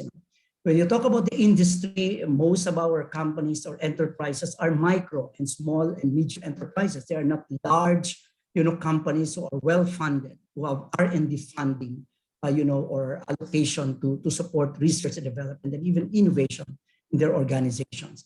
And we have been talking about our academic institutions, higher education institutions, the problem with funding, the problem with our faculty being able to do meaningful research because they are just doing many things as part of our core functions in the university. Of course, you have the communities and the global partners. And also to think that in an STI ecosystem, we're not only dealing with people or activities at the local level, there are also national level activities as well as global activities. As Dr. Coelho, in his earlier presentation this week, he looked at the STI ecosystem as an economic ecosystem, where, as earlier mentioned by Academician Padolina from Governor Tetanco, indeed innovation is the key to driving our economic development, and it is about creation of wealth, adding more value to what is already there. And this is really the challenge of building a science and technology innovation ecosystem. However, we have to deal with three important environments. One, on the business. There should be that high level of entrepreneurship, the collaboration and partnerships with government and academia. This has always been a struggle. And although we have some success stories to tell about successful collaboration between or amongst the government, academia, and the industry, but it is not actually really happening at the rate or at the level that we want, at the business side. On the other important environment that we have to deal with are the regulatory policies. We are happy actually that in the innovation ecosystem, there are already policy that are actually supporting this initiative, such as the Philippine Startups Act, the the Technology Transfer Act, the Pro-Innovation Policies, Ease of Doing Business. And of course, we still have to work a lot in terms of procurement and of course on the digital economy, especially that we are moving towards the fourth industrial revolution. The third component at which the ecosystem is being looked at is on the technology side. Do we have the necessary quality of education and skills? Academician Padolina and the many, of course, our colleagues has been talking about the human capital development challenges that we have. And that is what being pursued by Dr. Giselle Concepcion and the team in the PASE, which actually is looking at the suprastructure requirement to meet the STI requirement. And of course, we have to deal with commercialization, the infrastructure to support STI development. So we adopted the DOST I-START framework. Actually, this is what I tried to actually formulate, as a means to pilot, the newest program of the UST, the iStart, which is actually innovation, science, and technology to accelerate regional technology-based development. And if you look at the framework, it can be really be overwhelming. So I was talking about the three important components or elements of the ecosystem: the technology policy.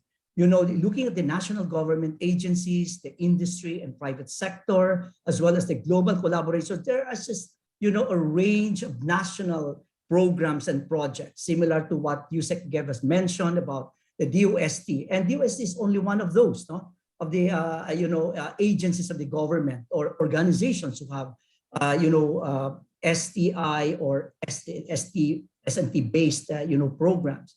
But you also have the regulatory environment to deal with, the government policies and regulations, the innovation policies, whether they are effective or not, whether they are implemented or not, issues. We already have all these innovation related policies and regulations, and yet Secretary Boy de la Peña has been really vocal about it, that in spite of those already regulations, we are still unable to meet our targets in terms of science and technology. Of course, we have to deal with the business environment. The local government units, both at the regional and provincial level, the agencies of the government in the regions and in the provinces, and of course the enterprises over which they exist. And most of them again are MSMEs. But of course, we have to bring in, of course, enterprises that are actually globally connected, or they are actually foreign, enterprises operating, in those locations. And of course, you have the universities, the HEIs. There's just many SUCs and HEIs in the region. And of course, with this, we would like to achieve certain outcomes, like coming up with technology, facilities, which are fully supported by researchers, scientists, and engineers. And we are happy, with the report of Yusek Gev earlier, that we are really, increasing our numbers of active scientists, researchers, and engineers in the country. But we need to get them engaged, so that their work will actually result to the creation of economic activities or creation of wealth, which would actually redound to even the establishment of economic zones or virtual economic zones, as President Shirley Grupis earlier mentioned, that even in their university they're considered as an economic area.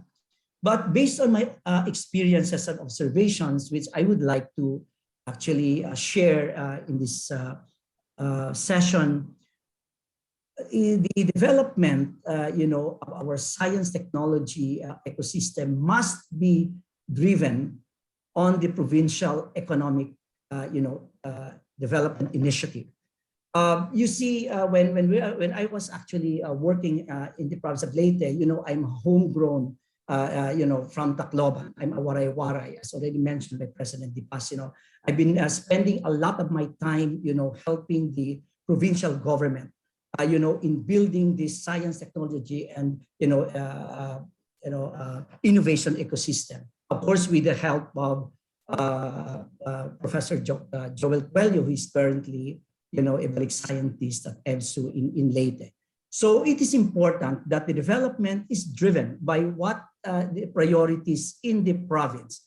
Why province and not region? Because my experience is, if you talk about the region, you will be dealing with several political personalities. If you are talking about Region 8, for example, there could be several governors you have to deal with. Whereas if you are only talking of one province, then you are only talking of one, provincial governor. Because even in the province where you have actually like highly urbanized city, like in the case of Leyte, you have Tacloban City and Ormoc City. they are entirely different politically. You know, you cannot, the provincial government has no jurisdiction over those two cities. So if you want to develop the entire province and you have two cities there that are highly urbanized, you have to deal with them politically as well. Know how you can work together. You know. That's why it's important that you are focused on a particular area that even politically it's much easier to deal with. And like in the case of Leyte, for example, it has been reported by the current governor, Petilia, that they have already achieved, economic,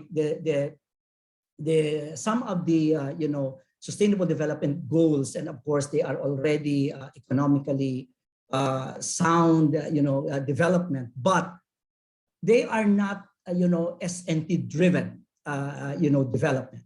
So if we want to accelerate and maybe double, triple, or maybe 4 times the productivity of their economic activities, then we use or utilize science, technology, and innovation-based interventions to accelerate. And this is actually what iStart of the OST is all about. But this is in its infancy, stage. This is being also piloted in other regions and provinces, and this is an ongoing initiative. So it is important that the SNT ecosystem framework is institutionalized at the provincial or at the local government level. Like in the case of Leyte, that is one of the early initiatives we have. So the provincial Sangguniang Panlalawigan came up with an with their own executive or board resolution that the SNT ecosystem framework will be utilized as a guide to development of economic activities at their municipal or barangay level. And it is also important in my experience that we engage our top homegrown scientists as champions to the knowledge to action programs. We have so many scientists scholars of the DOST or of the government who have been sent to Manila or abroad, and maybe would be ready to go back to their home provinces and champion initiatives there. Okay, because if you are local to the place, they have more trust in you. They look and they listen to you, and you can understand also. You have more empathy. You can understand their language, their culture, and you can be more effective. And this is actually what iStart is all about. Also trying to bring our top scientists to the province or to the regions so they can help their economic development. And in my experience in the last 2 years during this pandemic, I've been traveling every 4 weeks to Leyte to help economic to accelerate the economic development there. I've realized that we need more warm bodies on the ground through engagements of our SNT experts. But of course, I could understand during this pandemic period that many of our top scientists cannot travel on the basis of restrictions imposed by the government. But if only we have more warm bodies on the ground, who are maybe coming from abroad under the Balik Scientist program, who would be able to stay for a year or even longer than that, or even in short periods, but sustained initiatives or engagement, I think that would make a lot of difference. And of course, there is always, and there should have a never-ending discussions and conversations with the local government leaders, agencies of the government, the industry, communities, and stakeholders. Every time that I go to or go back to Leyte, I always sit down with the local government leaders, the governor, the mayors, the barangay captains, the heads of the universities, so the presidents. You really have to continuously, sitting down with them, your ideas, what needs to be done and what can be done. No? The active engagement of the industry. So like next week, we will be there. Dr. Giselle Concepcion will be joining me there. We're meeting or gathering all the, at least the MSMEs, the enterprises in Leyte, the businesses there, and also the SUs there or HEIs there. So we can understand better the problems that are local, and yet even if there are local problems, there are also global problems that if we are able to solve, our problems locally, they may also be actually a solution to many of the global problems as well. We need to capacitate the HEIs and build a critical mass. My really experience is that you need a critical mass of scientists to be able to effectively carry out really, meaningful and impactful work. It cannot be done by a single scientist alone. As already, mentioned by academician Padolina, we need more top-notch scientists who are well-grounded in natural sciences. But how can a university do it? Where they have to, send one probably chemist every 3 years for PhD. After 9 years, they come back. 9 years is too long. But if all the SUCs, work together in a particular locality, like the province of Leyte, for example, all the universities would contribute to that critical mass of scientists we need, then we will be able to achieve that in a much faster and shorter period. Like if one university sends a marine scientist for PhD, another university, after 3 years, there will be 3 to 5 already well-trained, marine scientists in that particular area. And I think that would be more than enough to be able to provide the necessary S&T, expertise. And of course, there should be strong coordination with the agencies of the government to manage the bureaucratic processes. Until now, I have experienced this. It's still highly bureaucratic. It always requires many, small things. So we have to find a way of getting around those. And I think by doing, by talking to them, by strong coordination, and I think this we can actually go around some of the very stringent policies of the agencies. Local funding sources also should be utilized. In our project in the iStart in Leyte, we do not receive any funding from the national, like the DOST. In fact, all the projects that are funded by the provincial government of Leyte. Okay, we have the flooding, we have the intelligent greenbacks for the urban indoor farming, we have the seaweed industry, so the local governments have funds. They just need the scientists, the experts, the RSEs to help them and help the industry. So we're trying to revive the dying industry of the seaweeds in Leyte. And this is an example of building an STI ecosystem around that particular, industry.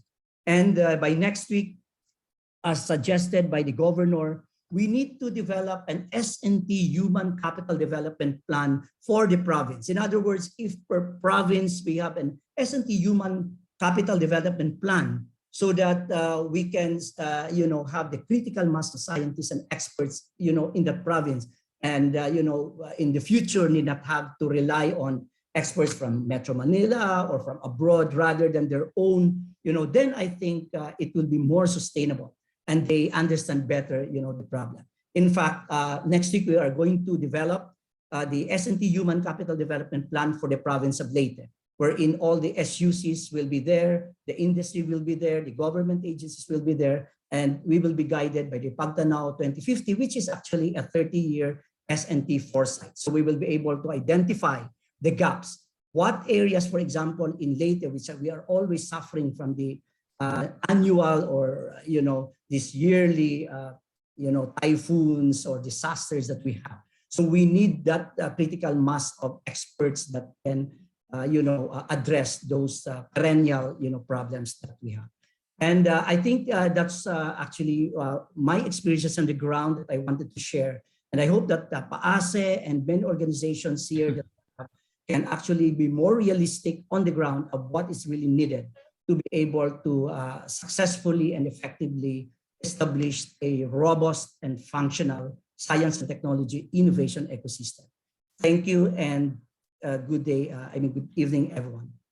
Thank you very much, Alvin. And well, I hope everybody heard what Alvin shared, that is in the provinces and the regions, there's funding available, either allocated or discretionary for use for pertinent science and technology projects. So please keep that in mind. And please stay around, Alvin, for the Q&A portion. And thank you for being one of the leading champions for science and technology innovation ecosystems in the Philippines. And so we're going to move from one champion to another champion. So we're going to have our final speaker today, Gobet Advincula, who's a distinguished professor, of course. He occupies the governor's chair for advanced and nanostructured materials at the University of Tennessee, Knoxville. Gobet, the floor is yours. Thank you. Thank you, Joel, and thank you, everyone. I'm so honored to be counted with you all, and also the speakers, discussants today. I believe I can share. Okay, I can share my slides. Really, I wish I had given this talk. No offense to you, Alvin. Right after Willie's talk, and Willie Padolina really nailed it in terms of where we should focus and what what really is it's all about.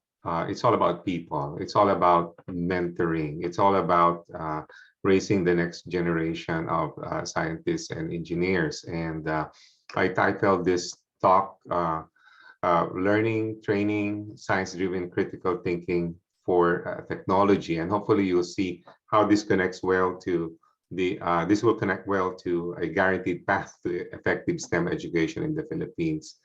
So as Joel mentioned, and some of you probably know me on my former affiliation with Case Western Reserve University, right after the pandemic started, I had moved to the University of Tennessee and Oak Ridge National Laboratory. So let me begin by reminding you, or reminding all of us anyway, the content of learning, or the division between an active and a passive learner. We do know that a lot of things we learn is through visual or experiential or auditory. In the age of Google, social media, we are easily captured by what we see and hear. Okay, but as you can see in this pyramid, it's very, very different when you hear somebody lecture in a classroom setting towards something which is demonstrated in front of you, to something which you are actually doing, and to something which you're actually able to teach others. I remember one of the easiest things I learned as a student, and I can't remember who taught this to me, but they simply said that if you want to learn, teach it. If you want to be master of something, your best gauge is being able to teach. And looking at this pyramid, it really validates that our goal is to multiply ourselves, to multiply us on the people that we mentor. Incidentally, I'm actually being part of a NISMED DOST collaboration that I helped set up to mentor high school students, starting with high school teachers. The workshop is ongoing, and we're trying to encourage them to teach material science and 3D printing very early in the secondary education. So as you can see here, when you are imparting knowledge, there's a more teacher-directed effort, but the sooner we can get to a more student-directed effort, problem-based, project-based, senior design, collaborative learning, we are able to help those students learn faster, if not learn by themselves or for themselves. And it's all about preparing them for the future career, job market. A lot of us are PhDs here, and we can all connect the dots by the time that we decided to take this professional degree versus that of other disciplines. But really, without the effort, as Willie mentioned earlier, that to teach them the fundamentals of science, you cannot really have good engineering careers, because science enables engineers to ask the right questions before they propose the solution. So this is a continuum. scientists and engineers are more related than people realize. So you can see here that in one way, the best of basic science, and we don't have to invent our own basic science. It will be good if we can develop in our country the capacity to have a lot of Nobel Prize winners, after all, because they're targeting discovery science. But in reality, we can take the basic platform that we have, we learn, we borrow from others who have done a lot of homework into the market experience. And that is applied science or engineering. After all, whenever we do something that somebody is willing to pay for, we get the resources to do what we like. And it's all about performance cost ratio. And this is really what I do whenever I engage with industry. I'm not going to belabor this in terms of basics, but if you just look at these things that I put on this slide, this may look commonsensical, but I can tell you as a mentor, as a dad, as a father, as a friend, I have imparted, I have tried to remind myself some of these very basic things. Like, for example, I'll just take this last bullet point here, ratio everything. I taught my children very early not to trust numbers. Always try to understand numbers by finding the right denominator. And in that way, you'll be able to find the real context of that number and assess its relevance to you. So again, from my short effort, I will not try to discuss these things, but first things first is really what I do. Science really is organized knowledge, but wisdom comes with organized life, or wisdom is taking, let's say, knowledge to benefit others. R&D is as old as craftsmanship. The apprentice system is very much alive. Whenever we teach our students, whenever we bring students in our group, whenever we mentor, we are imparting on them something from ourselves. And the same with R&D.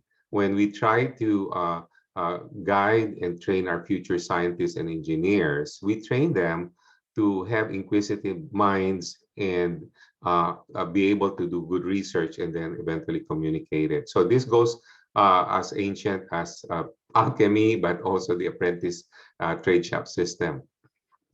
Now, being able to communicate is so important. I always notice this, of course, among Filipinos, and whenever we give talks and it's time to ask questions, we all get the blank look or the shy look. But in reality, teaching our students or our mentees to communicate and articulate properly is so important, because that leads to confidence, both oral and written. This looks like something out of the blue, but in reality, I emphasize the electromagnetic spectrum. Why? Because what we see is not all that there is. We are very limited to the visible spectrum with what our eyes can see, but of course we know there's radio waves, there's X-rays, ultraviolet rays all around us. I'm emphasizing this because whenever we teach our students, we should train them to ask things that are beyond the visual, or something more abstract, if not a curiosity that there's a world or even invisible world around them. So in an interdisciplinary research career, which I have tracked, which some of you have tracked, the breadth of knowledge that our students, Filipino students, get very early is so important. And I'm alarmed to hear that in secondary education and even in our colleges, some of the basics or training for the basics are not done well. It's because it's the basics that sets the foundation for expanding knowledge. Mentoring, and I'll show you, is a key word. Hands-on research, meaning availability of tools, platforms, experience, collaborations, community, and even entrepreneurship and innovation. This is actually an old picture that I still cherish. This was a picture taken when I was a professor at the University of Houston. Probably at its height, I mentored close to 22 PhDs. at that time. And you can see a lot of encircled faces here. These are all Filipinos who joined my group. Now, some of them have gotten their PhDs, some are faculty in the Philippines, some have exciting careers in the US, but very productive. And through the years, I've gone to the Philippines as a balik scientist, an ERTT fellow. I contributed much to the Institute of Chemistry, projects, programs with FieldDev, everything led with Case Western Reserve University support. In fact, some of you may know my contribution as a FieldDev trustee. And I actually set up the IDEA program with a USAID grant that I helped acquire for FieldDev. And that's why the technopreneurship program was established back then. But really, more recently, my partnership with DOS, the MP Shared, has grown and bear good fruit, very good fruit, starting with mentoring. Mentoring DOST scholars who spent time in my lab and learned many things from me, my setup, my group. I even brought Case Western Reserve University students, undergrads, to the universities, high school, being a mentor to the Engineers Without Borders. And a very good case here, of course, is, as you all know, Kokoy now. He trained with me in 3D printing and the ecosystem, and has established a very successful laboratory in Bataan. And of course, with the help of Secretary De La Peña, Yusek Gev, and many others, we established the AMCEN, the first additive manufacturing center in Asia, but certainly we are not far behind from many industrialized countries. But certainly this is something we should be proud of, because additive manufacturing is here to stay in the Philippines. And you can see from the bottom picture how many students, how many DOST staff actually went and trained with me and helped establish the AMCEN. And then here is some of our engagements at Oak Ridge National Lab and MDF, where we looked at patterning the AMCEN 3D Printing Innovation Center. And it's all about mentoring. And that is why I keep coming back to the Philippines, is that it's a good place, multiply yourself, multiply your career, and even benefit your family. So maraming salamat sa inyo lahat. Maraming salamat, Gobet. I think you're the epitome of this thinking, learning by doing, or mens at manus. It's not all theoretical. It's got to be learned by doing. The Chinese Confucian philosophy as well says, knowledge plus technique equals capital, human capital. Yes. So I think that, Joelle, we have had a very rich evening of discussants, many important ideas here. We would like to open the floor to the second Q&A. Yes. Right. There's one carryover question from the last session that I think we should address. The one that was raised by Dr. Serafika, and this is addressed to Dr. Padolina.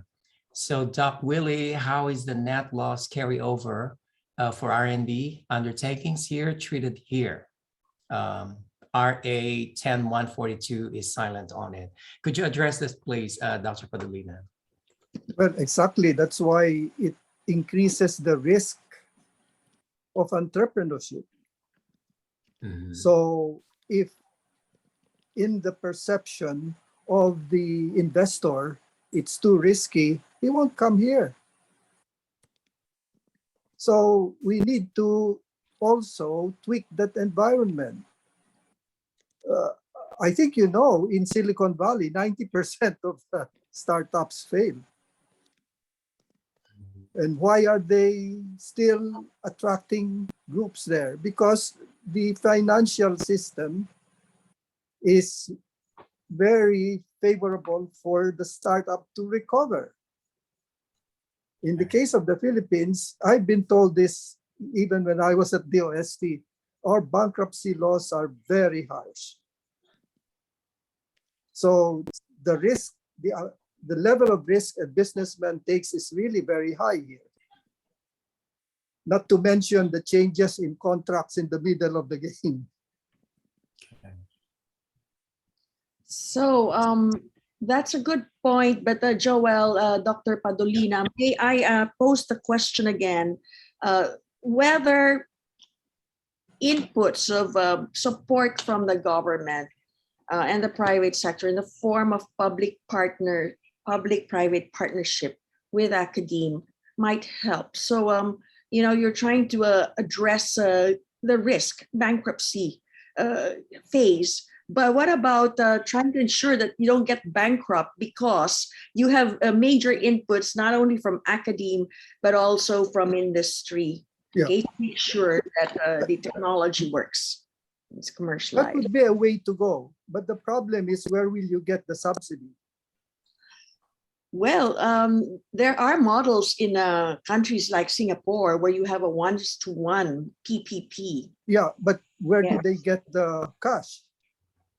That's why I think one of the ideas I have is to for the PASA to identify, a regular source of the funding for this kind of PPP, like syntax or things like this. Like for skill health, there would be a regular source of it.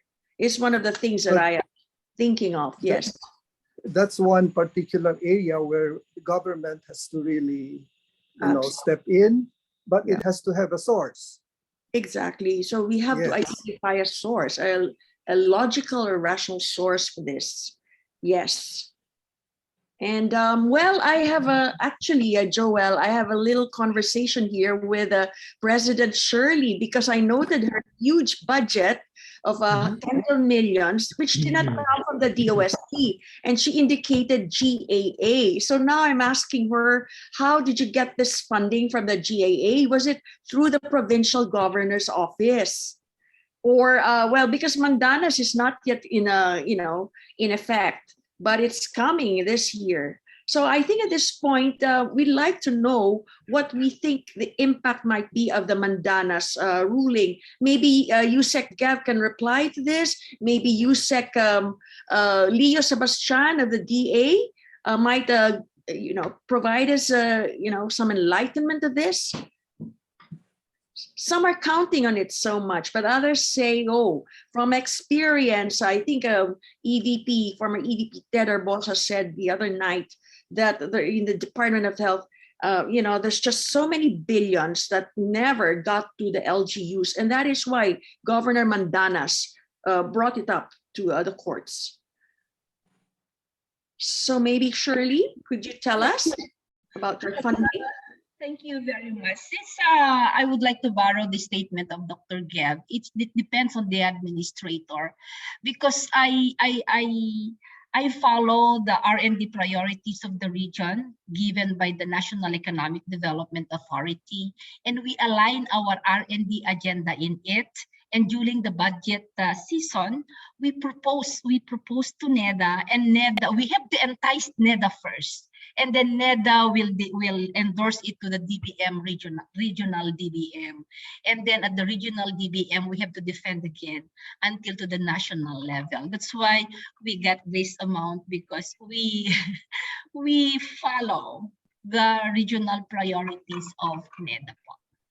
Thank you. Yusek Gav is going to say something. Yusek Gav. I wanted to answer your question about the Mandanas law.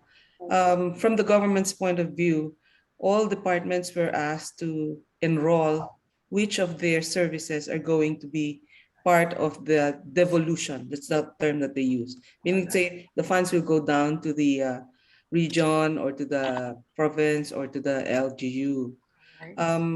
For DOST, none of our services will be going down, but we have regional offices that have started increasing their grant in aid for R&D. And in fact, the regional development councils of all the regions now has what's called the Regional Research Development and Innovation Committee. So that's new, because the DOST, we also are making this effort of devolving some of the R&D to our regional offices. So it's not going to be to the LGU, but to the DOST regional and provincial offices. You said, Gab, I noted 100 million peso budget for the each regional office. Am I right? There's 100 million allocated. And wherever we've been in the provinces, wow, we really work so closely with a regional director. Very committed. Bataan, Leyte, Bukidnon. Yes. So it's just a good move, really. Okay. Alvin, related to that, could you elaborate on that, please, in terms of how EBSU and other stakeholders within Leyte, for instance, are able to take advantage of this funding that's available regionally or within the province in Leyte? Thank you. Sorry. Joel, are you addressing that question to me, right? Yes, I am. Yes. All right. Okay. Yes. It is a constant, discussion and conversation. It's not something like it goes a long process. It is like, you look at what, the provincial government is actually doing, and they are good at, except that they need to use or utilize science and technology interventions to improve on their, they're doing, like for example, in the case of Leyte, Joel, they're doing already very well in agriculture. They are self-sufficient, in fact, in agriculture. But they can still double, triple their productivity, their yield, if they utilize science and technology there. So that is actually what the provincial leadership or governance is actually trying to do.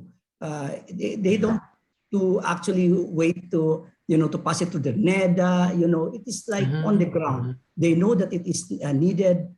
Except that they need the experts, the advice, the knowledge. What are the technologies that are available that is there that can be deployed. But they need advice. They need experts, and that is actually what is lacking in the provinces. Now, if we go there with our knowledge, with our experience, and then if there are gaps, for example, like I'm not an expert in many areas. I have to bring experts there. Like in the case of you, Joel, you are the expert in that. So I have to bring you there. Giselle, we need to have this initiative on in Coastal Greenbelt. I have to bring Giselle and Dr. Primavera. In the seaweeds, I have no idea what, I have to bring national scientist Luli Cruz and Dr. Cook Montaño. So you have to, but the thing is, the local government, expresses their and realizes or, understands their need, that the only way to accelerate even more their economic development is the use of science and technology, which they do not have the capacity. Not even our local universities, I have to admit, and I think EBSU here or VSU there, that's why we have to bring them together so they can work together as a group, not as an individual, because if there is a marine scientist in VSU, in EBSU, they have to work together. They cannot do it alone, and get the expertise and the gaps from, for example, UPMSD. So a quick follow-up on that, and this is directed to you, Yusek Gav. I think Leyte is quite blessed because they have someone like Alvin, who's a catalyst in terms of trying to put together the university and the local government and the DOST and DA regional offices to work together to address their local problems. But not every province in the Philippines or region has an Alvin. So what do you think, or what is DOST doing to sort of facilitate this happening in the regions? We have RD leaders sent out, and then they work with the regional directors and the regional offices of DOST who know the lay of the land. And one of the new things that we're doing with other government agencies like DTI and the Department of Agriculture is what we call the RICS. This is the Regional Inclusive Innovation Centers wherein we pull in also the private sector to come in with a loose type of network to make it easier for government, the private sector, and the academe to work together for regional competitiveness. So far we have 7 such RICs all over the country. And while we cannot clone Alvin, we're hoping that more of the RD leads, retired professors going home to their provinces, it's happening already. That's wonderful. Yes. So, Thank you. Thank you. Can I add something? Yes. Go, Beth. Yeah, please. Yeah, no, I'm just so blessed by hearing all these examples, and especially Alvin and your involvement at Leyte. And actually, circling back to what Giselle has been emphasizing, that we need to go more regional as balik scientists, and now Gab reinforcing the support of the regional offices.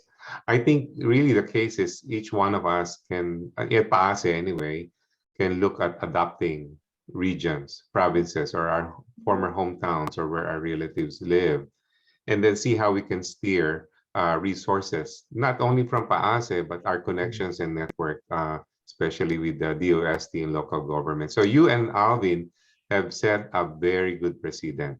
And now we're trying to do it in Bataan with Kokoy. And of course, Kokoy was my mentee, and he's very close to the president and the government of Bataan. And I remember we visited there with Gav and Secretary de la Peña, had such a good time, and I met new friends, and I emphasized that my grandfather was the former mayor of Mariveles, Bataan, so there was a political connection somehow. But in reality, it takes a lot of coordination, commitment, and we can spread out beyond Metro Manila. And for sure, this will be very much appreciated. And politically, there could be a will, especially if there's some short-term benefits, economic development, bringing companies, industries to locate there. I mean, much of that is good for the Philippines. It's been done in many other countries, by the way, but we have a very unique position and opportunity here. Thank you, Go Beth. I think our president, anyone wants to reply? I think our president, Mario, is with us now and would like to say 2 words. Are you there, Mario? Ooh, I saw his name earlier. Mario? Giselle, All right. Mario is not there. I saw him. Giselle, Joel, can I just okay, Alvin. Something, yeah. I think our longer term really aspiration is for thank you, Gobet, by the way, that's what we are actually trying to do, is to build the capacity of our regions or our provinces. For example, there is a PSI in Leyte, in Palo.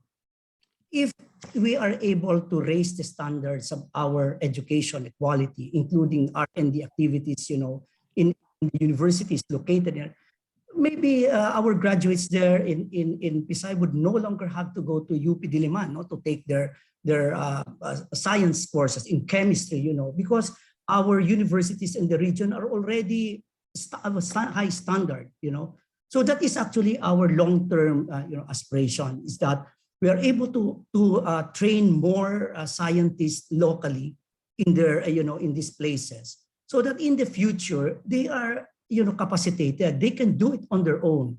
They don't have to come to Manila. They even have to go to abroad. Remember, Yusek Gev, when we were ESEP scholars, what we did in LaSalle. So I set up a research. I basically reformed our graduate program into a research-based program in LaSalle when I returned after my ESEP in 1996. And now it provides already PhD opportunities that our Philippines did not have to go abroad anymore. They can now take their PhDs locally in our engineering programs, for example. And you know very well our local scientists now, homegrown. You have Raymond, Kay, So they did not have to go abroad anymore. So if it comes at a time that our institutions are already capable of doing that, I think we have done our part. And this has to be, and I think Shirley, for example, in MMSU is what they're trying to do, So, and of course, like other universities, EBSU and other, So, but it takes a long time, but it takes a lot of people, warm bodies to do it. It just is a very, very, what's his work, gigantic work, to do. convincing politicians, agencies of the government to work together. It's easy to say public-private partnership. I will tell you on the ground, it's not happening. It's just so difficult. Chairman? But I think we are getting there. We are getting there. Mr. Chairman? For scientists, thank you to the DOST. A lot of talents now, local talents. Thank you. Dr. Cabellon, I think, wants to say something. And then we have NRCP President Greg Del Pilar here. And I think Dr. Padolina also wants to say something. Yes, So yes. Dr. Cabellon first. Yes, please. Thank you very much. I would like to inject an element of existentialism and practicality. We are trying to get out of the pandemic. We are also having a war. And we have before us, we haven't emerged from the pandemic. So the practical question is, we are here supposed to talk about actionable items. And I'm glad Undersecretary Guevara is here.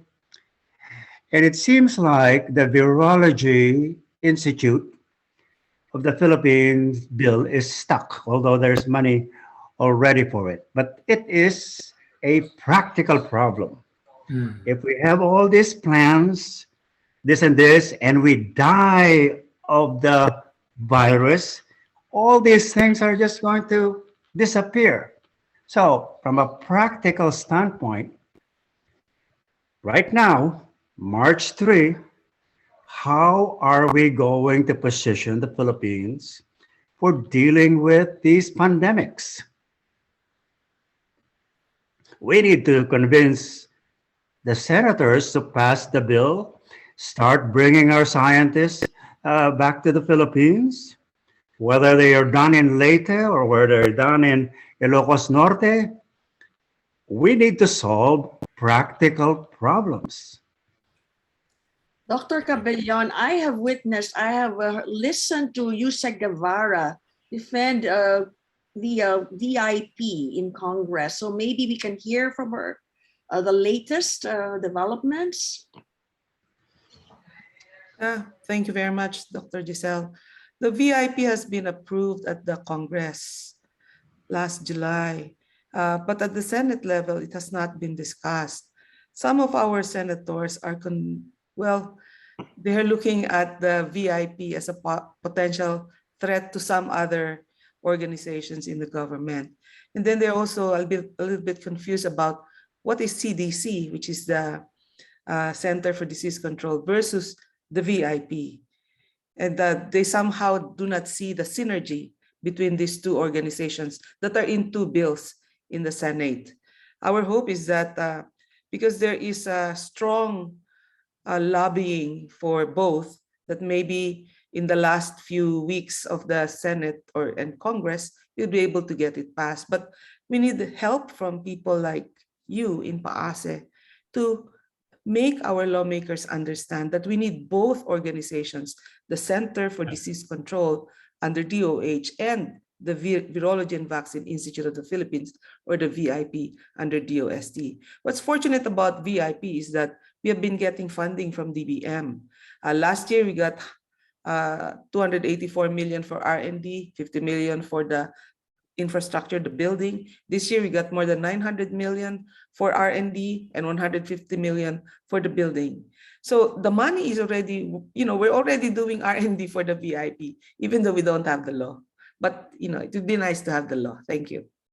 And you said, we have PAASE scientists who are Balik scientists under the VIP.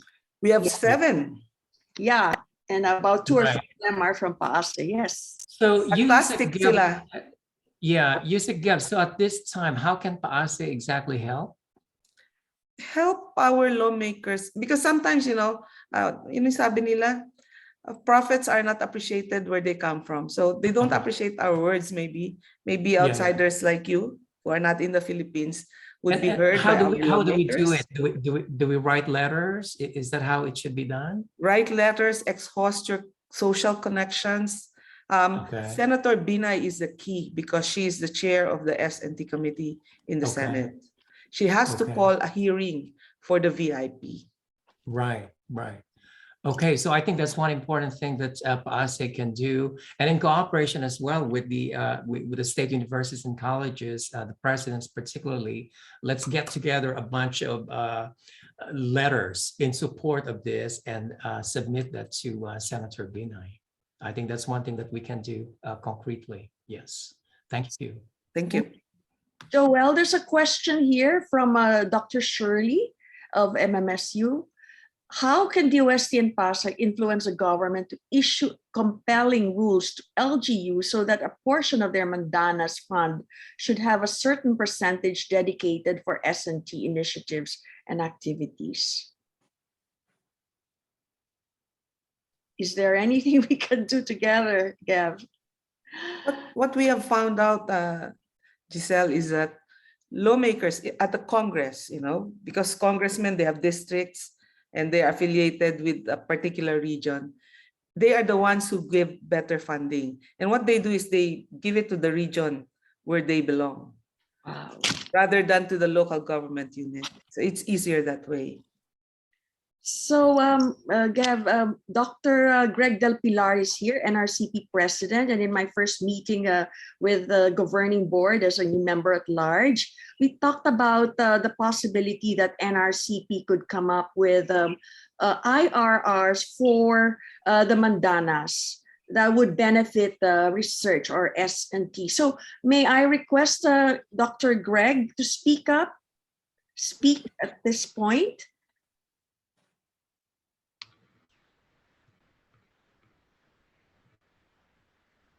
Is he still with us? We had this long message, but of course it's in Filipino. Well, maybe he's not. But then also, we're thinking that PASE will host a webinar on Mandanas, all the details about Mandanas by a person who's a new member, PIDS researcher, and well, from UP School of Economics and Virata School of Business, Justine Diokno Sikat. So she gave a talk on Mandanas about 10 days ago that I attended, and it is very, very informative. So we're planning this for everyone to understand Mandanas better. Okay. Good. Dr. Padulina, I think, has something to say. Yeah. Just a few items to kind of balance the discussions. I think the issue of federalism is not going to die. Mm-hmm. The Mandanas ruling is probably putting some fire on it. Mm-hmm. And so we've got to really be prepared, and I'm very glad DOST is capacitating the regions. Mm-hmm. Otherwise, the millions that they will receive, even if it is legislated to set aside a certain percentage, may go to waste unless it is vetted very carefully by competent authority and competent people. So we better really attend to the provinces like Alvin is doing. I know. Eventually we'll attend to the municipalities because that is where the action will be. I agree it's probably going to be very nebulous to deal with the regions, but you've got to deal with them because there may be synergies that Alvin pointed out, which may not be present in one province, but it may be in another province, and you just have to call on them because we just don't have enough talent, and no country ever has enough talent to address these problems. That's why it's a competition of talents. But let me get to some points in our discussion. Some of us cited the UNESCO benchmark. I have researched on that. There is no basis. The figure of 380 has no basis. You can probably check on me, but we have searched the UNESCO literature. It is an average figure for low developing countries. It is not a norm. No. That figure has been in discussions since I was at DOST. when we were only less than how many million? Ngayon, 100 million na, pareho pa rin 380. That's why I got to question it when we were preparing the foresight. Sabi ko, ano ba itong 380 ito? So I asked two very prominent economists also to help me to look at the UNESCO literature. There is nothing that you can say it is a norm, and that norm was derived scientifically. So why are we using that as a basis? Singapore and other ASEAN countries, I have never heard them use that. Okay. And it's a very low figure, even if we want to use it. It's very, very low. That's why our target is, yes. That's why our target is, yeah. So anyway, on research, I don't know if we might follow the full cost recovery principle. We are operating on honorarium basis, and that really overworks our faculty. Kasi additional assignment na eh. But if we say faculty X is going to give 20% of his time to this particular project, we pay him from the research grant 20% of his time plus benefits, SSS, etc. So if he's a full professor, we pay him the 20% of the full professor's salary. Hindi yung honorarium na assistant professor ka, 8,000 din, full professor ka, 8,000 din. So I don't know whether you should explore that, but that will mean really scrapping the honorarium system. We have, that's the balance we need to take into account. When we were running PICARI, we looked at the records of government. There is no definition for indirect cost. So you have to really just create your own definition or follow the definitions of other countries. And since we were dealing with a US-based institution, we thought we would just adapt them. And the definition is, these are costs you cannot assign to any single project, like security, library, administration. So, but we don't have that definition yet. So it's a very arbitrary way of setting the limits. So I have heard discussions of PAASE advocating for higher indirect costs. You might want to define what you want as a content and substance of that indirect cost. Second to the last point is really trying to establish a balance of our research and development institutes and institutions on PS and MOOE. We keep raising our salaries and we don't increase the budget accordingly. So what is eaten up? The MOOE. How can you operate a project with an MOOE of 10,000 a year? A year. It's no longer like and with the staff being paid very high salaries. That's not even enough to buy 10 subscriptions of a newspaper. Okay. So let us set yeah, that's a figure that I know is real. I'm not creating it. And it's a consequence of increasing the salaries and then not proportionately increasing the budget. You increase the salary by 50%. Oops.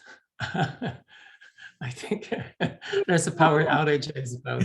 Well, we're gonna have to wrap this up in about 10 minutes. It's getting late in the Philippines and our workday here is starting.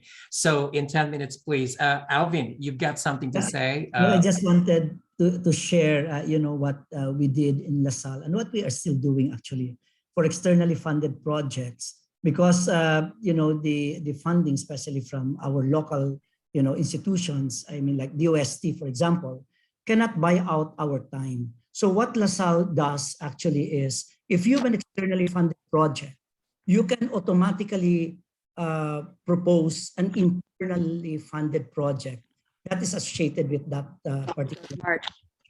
And that is where the deloading will come from, and the hiring of the assistant, in the university will come from. In other words, if a faculty has an externally funded project, he or she can get a deloading from that project automatically by proposing an internally funded, proposal from that particular project to allow the faculty to do the research under the project. So that, example, it can run from actually up to 9 units per term, or if it's a huge funding like 10 million, 20 million, probably can buy out already your time. I think Menchi is here, who are here. Michael, Promintilla they are here. I think we do that. Once we have an externally funded project, approved, we apply an internal funded project for it, and then we get our deloading there. Okay. Automatically. Thanks, Alvin. We don't have to compete anymore. It's something like it's good as approved. Something like okay. Where does the internal funding come from? Because I think the big question is, we are talking about all these ideas, but then the bottom line is, where does the money come from? And yesterday I was looking for Dr. Tan, and I'm so glad you're up front with us, Dr. Kulaba. That LaSalle is something else. You were talking about competition, and without competition, nothing happens. And your institution was prominent yesterday in the discussion is, how does LaSalle do it? Where does it get, one, its external funding, and then where does it get its internal funding? Do you have a line to the businesses of the Philippines? Well, Dr. Cabellion, thank you. Anyway, Giselle and Joel, probably quick answer to Dr. Cabellion's. Actually, we have set up, we have a science foundation.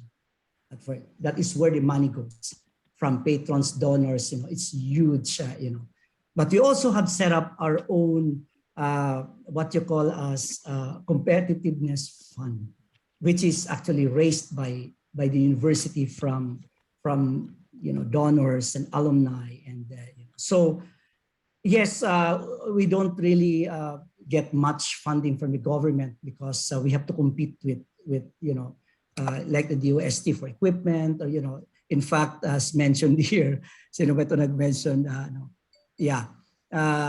Yosek Guevara, the LSU University that bought its own NMR. That's why we really set up our own funds through the Science Foundation. It's an active, when during my time, I think that I was in my last year, when I was the EVP, we set up a competitiveness fund.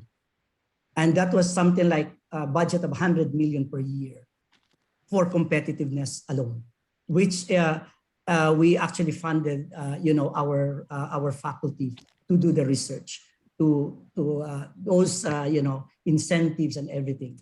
That's why our, in the case of publication, for example, our highest, publication award now is 250,000 pesos per publication in a Q1, 99%, percentile. And if you have, for example, in terms of citation, we also have incentives for that. And all of this come from that competitiveness fund. And, these are raised by our alumni to ensure that we are able to compete, globally. Otherwise, we will not be able to do it under our government, So that's why we, to be able to encourage our faculty to secure funding like DOST, we match our commitment by deloading them. So it's not under the project that the deloading is coming from. Buying out the time faculty is not done under the project. It's LaSalle will do it internally through funding. Right. But it is good because it really makes the faculty.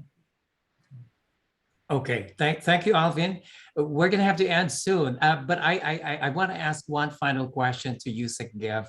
And Yusek Gev, if you could please respond within 2 minutes. And then after that, we're gonna call on our rapporteur to wrap up the day. So my question to you, Yusek Gev, is as Dr. Padulina mentioned, federalism is not going to go away. So can you please tell us briefly how that would impact the operation of the OST, assuming that federalism is officially adopted in the Philippines? For the last 5 years, we have been strengthening our regional and provincial offices. In the beginning, they were only doing dissemination or diffusion of technologies. Then they started funding R&D. Then we put up the NICERs, we put RD leaders there. And then about a year and a half, the Cradle program and the BIS program will be downloaded to the regions so that they will be the ones to find partnership between academia and industry and do the funding also. So by the time federalism happens, and even when Mandanas is fully implemented, the OST will be ready because our regional offices have been capacitated. Wonderful. Thank you so much. And Giselle, we're going to have to end here, but let's call on our, rapporteur to sum up the day. Carmen, please. The floor is yours. Good evening, everybody. It was a very rich discussion we had this afternoon, this evening or morning, wherever we all are. And I would not want to repeat any of what has been said already. I just want to summarize and maybe highlight what we've gone through today. We've had speakers that have really tackled 3 main issues: momentum building, scalability, and sustainability of all our S&T projects. Between Dr. De La Peña and Dr. Yusek Gev, they've talked about all the momentum building activities that DOST has done and has actually created a 100% increase in either the capacity building people, the spending in R&D, and even our rankings globally in terms of R&D. And that is like, what else can we call upon as momentum for doing that? I've also noted that they've been including the own DOST personnel in the different research institutes, the regional DOST personnel in all of these. And that is really key as we started to discuss moving forward after all the momentum building activities.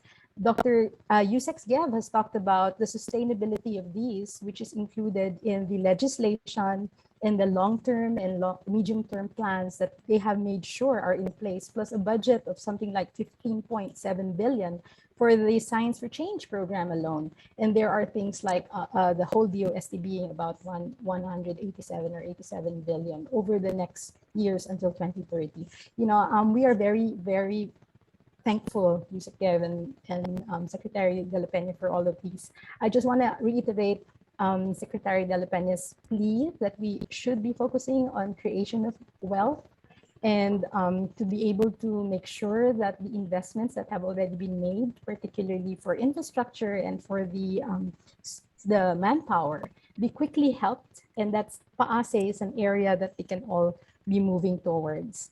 I also want to talk about Yusek Gev's plea to please help in creating an environment with our connections, with our electors, to make sure that all of these, in terms of a law for, like, say, the Virology Institute or for whatever initiative they're moving towards, will be supported, and they need our voice.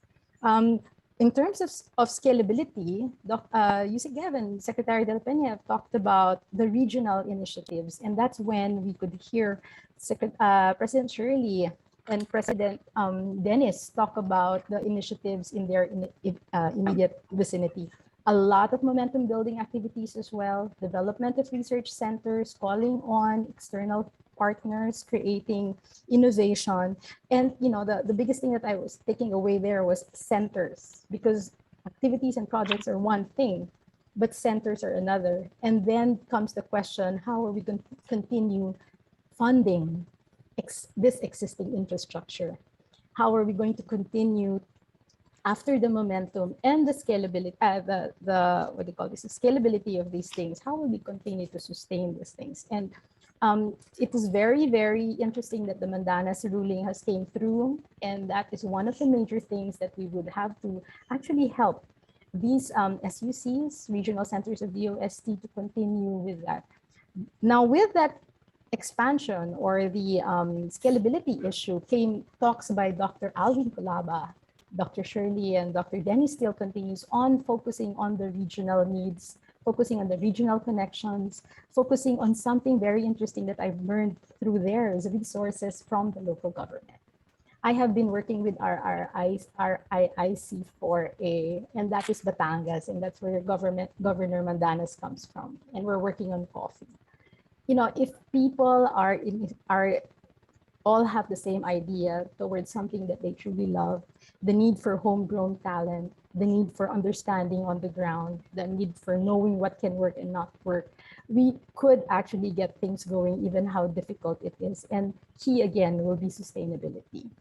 We have to create a system such that people will have a stake. And when we have a stake, then people are willing to give. Because if we're pulling something out of them, very difficult in that case. So from all of that discussion with the regional activities, we then went into something on the sustainability aspects, the issues that come when you actually go into scale. I really like Dr. Padolina's talk because it does pull a heartstring in so many ways, having been a researcher, a scientist on the forefront. And he talked about strengthening the basics of the sciences, because when we get the students, when they're already in university, there is very little that we can do. If their undergraduate, their high school training has not been very good, we have an extended time for sure of 6 years, but that, you know, that does not compensate for the lack of basic science training. Grad program reform, project-based financial talent development. Yes, that will always be, you know, we don't hire people in our research projects because they need a job. We hire them in our research projects because we are training them to be the next us. And that is a very good, you know, if they're going to just be there for a job, let them go into another company so that after 6 months they get permanency. Because with us, they will not get permanency. They only get 2 years, 3 years funding, and that a student will definitely be going as fast as you are going, because it is their degree at stake. So we're talking about institutionalizing of grant admin office. Yes, IPR, public and private. That was very good in the discussion. Participatory research and ethical issues. And finally, we had a talk by Dr. Gobet Advincula. And here again is there where we go into scalability and sustainability. It's very difficult to actually start a program without the manpower that believes in the same thing. And then even if you're not there anymore, it's going to go on. You know, sometimes we start something and then it only lives beyond our stay or our conditions. And I really, you know, commend Gobet in the way that he's actually increased mentoring, brought in an idea, and then the idea scales and just sustains itself. You know, it doesn't require you to always be there, hand holding it, watching it, and because it will take a life of its own. But in this case, it's really the numbers. You've seen his lab, you've seen how many there are in there, and they will be moving in different directions. I have seen my own lifetime 1 in 10. So if a lab gets 10, only 1 will eventually go into the academe. That was my lab before. There's a ton of us and I'm the only one left in the academe. But you know, that shouldn't mean that the rest are a waste, because they would have industries to go to, they would have local governments to go to, they will have regional centers of DOST to go to, they will have regional, what do you call this, R&D centers that will be developing. And that is what we need to build.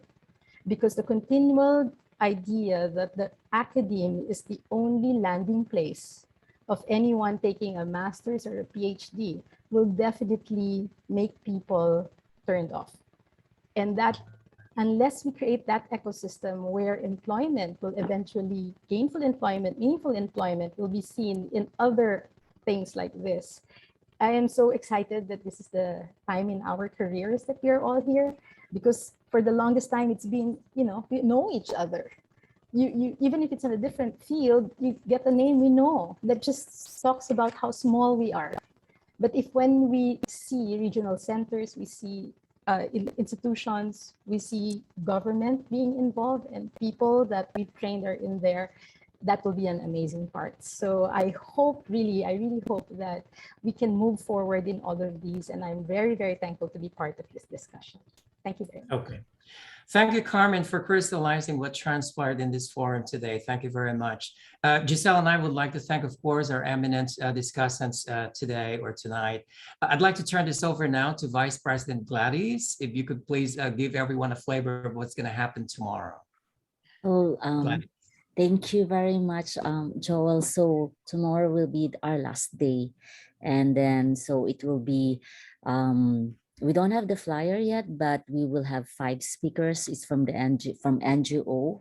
And let me just get my notes here for the, and one speaker will be, of course, our very own Dr. Alci Rafika will be will be one of the discussants. Richard of Stride will also be another one.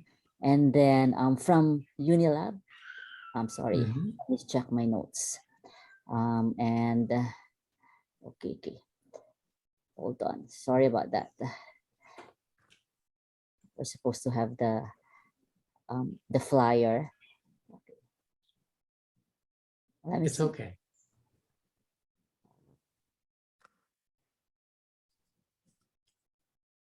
All right. Basta Quinones from Shell.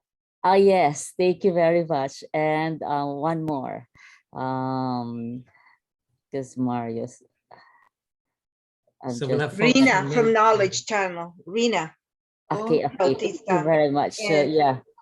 Arturo Tahup from the Climate and Sustainable Cities. Arturo Tahup. Okay, yes. Wonderful. Thank you very much for helping me. Yeah, that's it. So we have 5 speakers tomorrow, and we do hope, yes, that's Quinones, Bautista, Tahup, Serafika, and Abandan. So those are the 5 speakers tomorrow. And thank you very much for attending every night and being part of this event. And the discussions were really very fruitful, and we're learning a lot, and hopefully we all help each other, PAASE, DOST, NAST, and all the universities, SUCs, and UP. Thank you very much. Thank you all. Good night in the Philippines and good morning here in North America. I'm leaving you with this photo that I just took outside. Oh, never mind. Thank you all. Hold on, we have to take a picture. Sorry, I have to take a picture. So.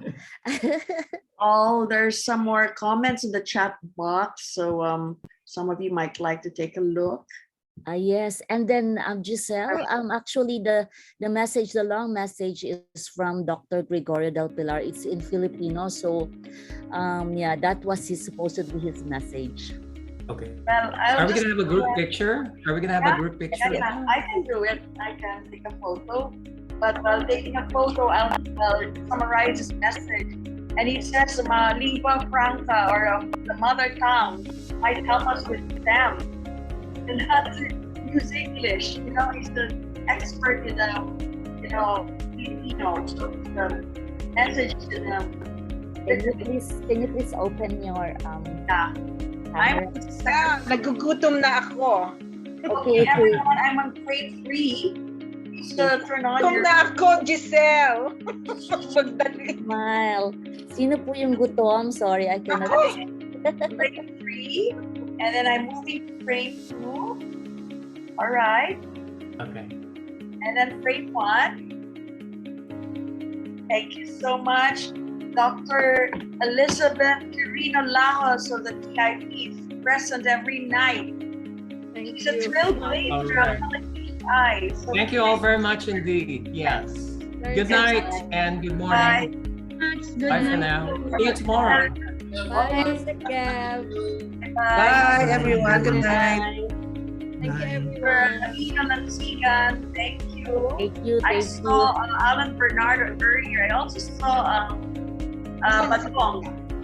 Badong Kawili was here with us. Okay, so you're blessed. Thank you so much. Yeah, Dr. Giselle. Yes. Bring back Paase to Ilocos Norte soon. I know that is a memorable EPAMS that we held in a MMS. Perhaps, yes.